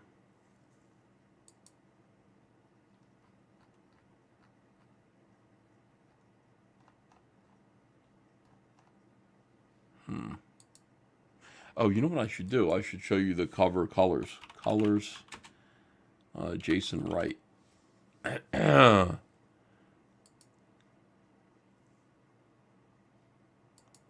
promo color. Oh, yeah. Okay.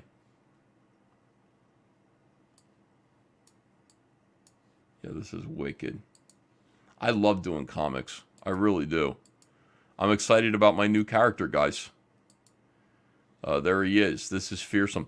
So basically what this is, as you can see, you know, there he is asleep. You know how they say, like, you can astral project yourself? There's a wire attached from his sleeping forehead to his hero character here. But yeah, this is what he looks like. And it's going to be fucking cool. And this is the character who saves the souls of murdered children. So should be good, dude. I hope it's good. I hope you guys like it. Master Brohawk, is he in here? Yeah, he should have some more pages for me pretty soon. He's so good, man. I think I got a really, really good comic book concept here. I think the story's good. And I think the art is going to be great. Good looking character. Yeah, we're going to launch Fearsome as soon as I get 10 pages. 10 pages out of David Williams. Then we'll be ready to go. Why murdered children? Just curious. You'll see. There's a story reason for everything. It's a story. It's a ghost story. Because Dead Children are David Williams' jam, apparently. I know, like, you would think that that's a shot, but it isn't a shot at all against Gabe El-Taib. That's been the story forever. And there's a reason for it. There's a good reason for it. Let me see. It's generally called the silver cord that connects an astral projector to their projection self, Ethan. Right, yeah. So we're doing all that stuff, like astral projection. We're doing, out-of-body experiences, but as ghost stories. Another realm called the Land of Nod. And it's going to be cool as hell. I think you'll like it. I think you'll enjoy it. And I think, I think that David Williams is going to rock it. Isom, Fearsome, really? Well, I had my name first, to be honest with you. And it's Fearsome with an E at the end. Is it a one-off or a series? It's an ongoing series of 20-page books. And David Williams can do it as long as he wants to, but, it's going to happen anyway. Like, I want David Williams to be the artist on this forever. As long as he wants to do it, he can keep going. But I'm just going to keep writing it, because it's a pretty big story. It's like a horror superhero kind of thing. Will there be remote viewing? Yes. Like nodding off, says Nornrad. Yes. All that stuff. It's called the Land of Nod. That's where Fearsome exists. That's where this character exists. All right. Anyway. Fearsome. No trademark dispute. Yeah, we should get rid of the E. I'm not worried about it. Not worried about it. Fearsome. All right. Anyway, that's what's going on, guys. We're doing comics. We're making cool comics. I hope you're like ready to back Fearsome. That's got to be a 6-figure campaign. I think we can do it. But let me get it together. Like, I really want it to just be like pretty much ready to go. Like when I crowdfund it, it's one of those things that it's like we should be able to put it out quickly. Get 2 books, you get them right away. Then we crowdfund another 2. We work on the next 2. We crowdfund them, get them out there. 2 issues at a time, and it'll be great. Queen Bee says, "Thank you, EVS. I'm excited for it." Oh, good, Queen Bee. Thank you. Time for a weigh-in, EVS, says Jamie Max. I don't think so. All right, guys. You are the best. Did I get all the super chats? I read everything. Are we cool? Let me just double check. And thanks for sending all the super chats. Travis Parrick is here. He says, "How's it going, young man?" It's going good.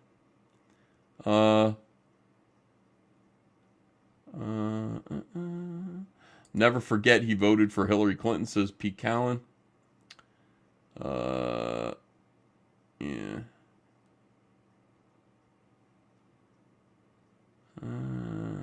Okay. Yeah, we're good. We're good. Thanks, everyone.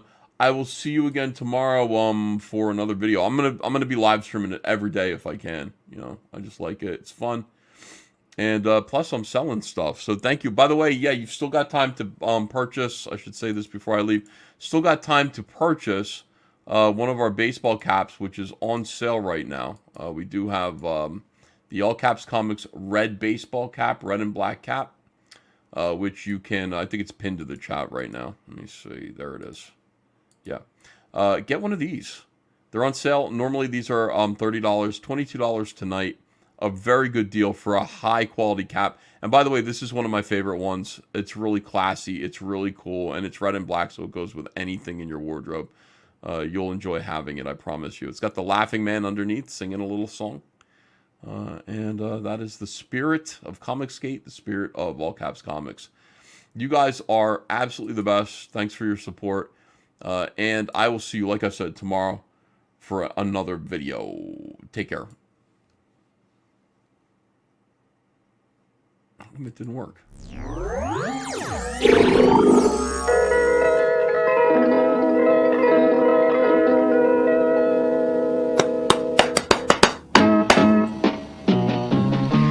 was one of little greenest love of play.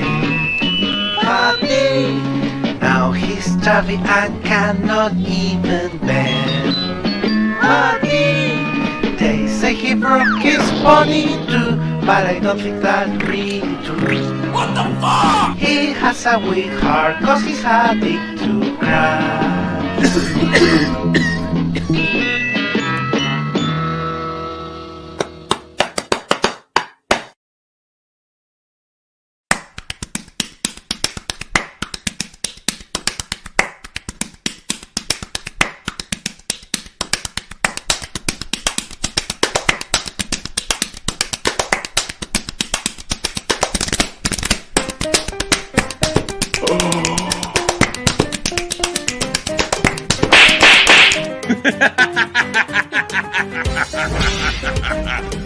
Ha ha ha ha!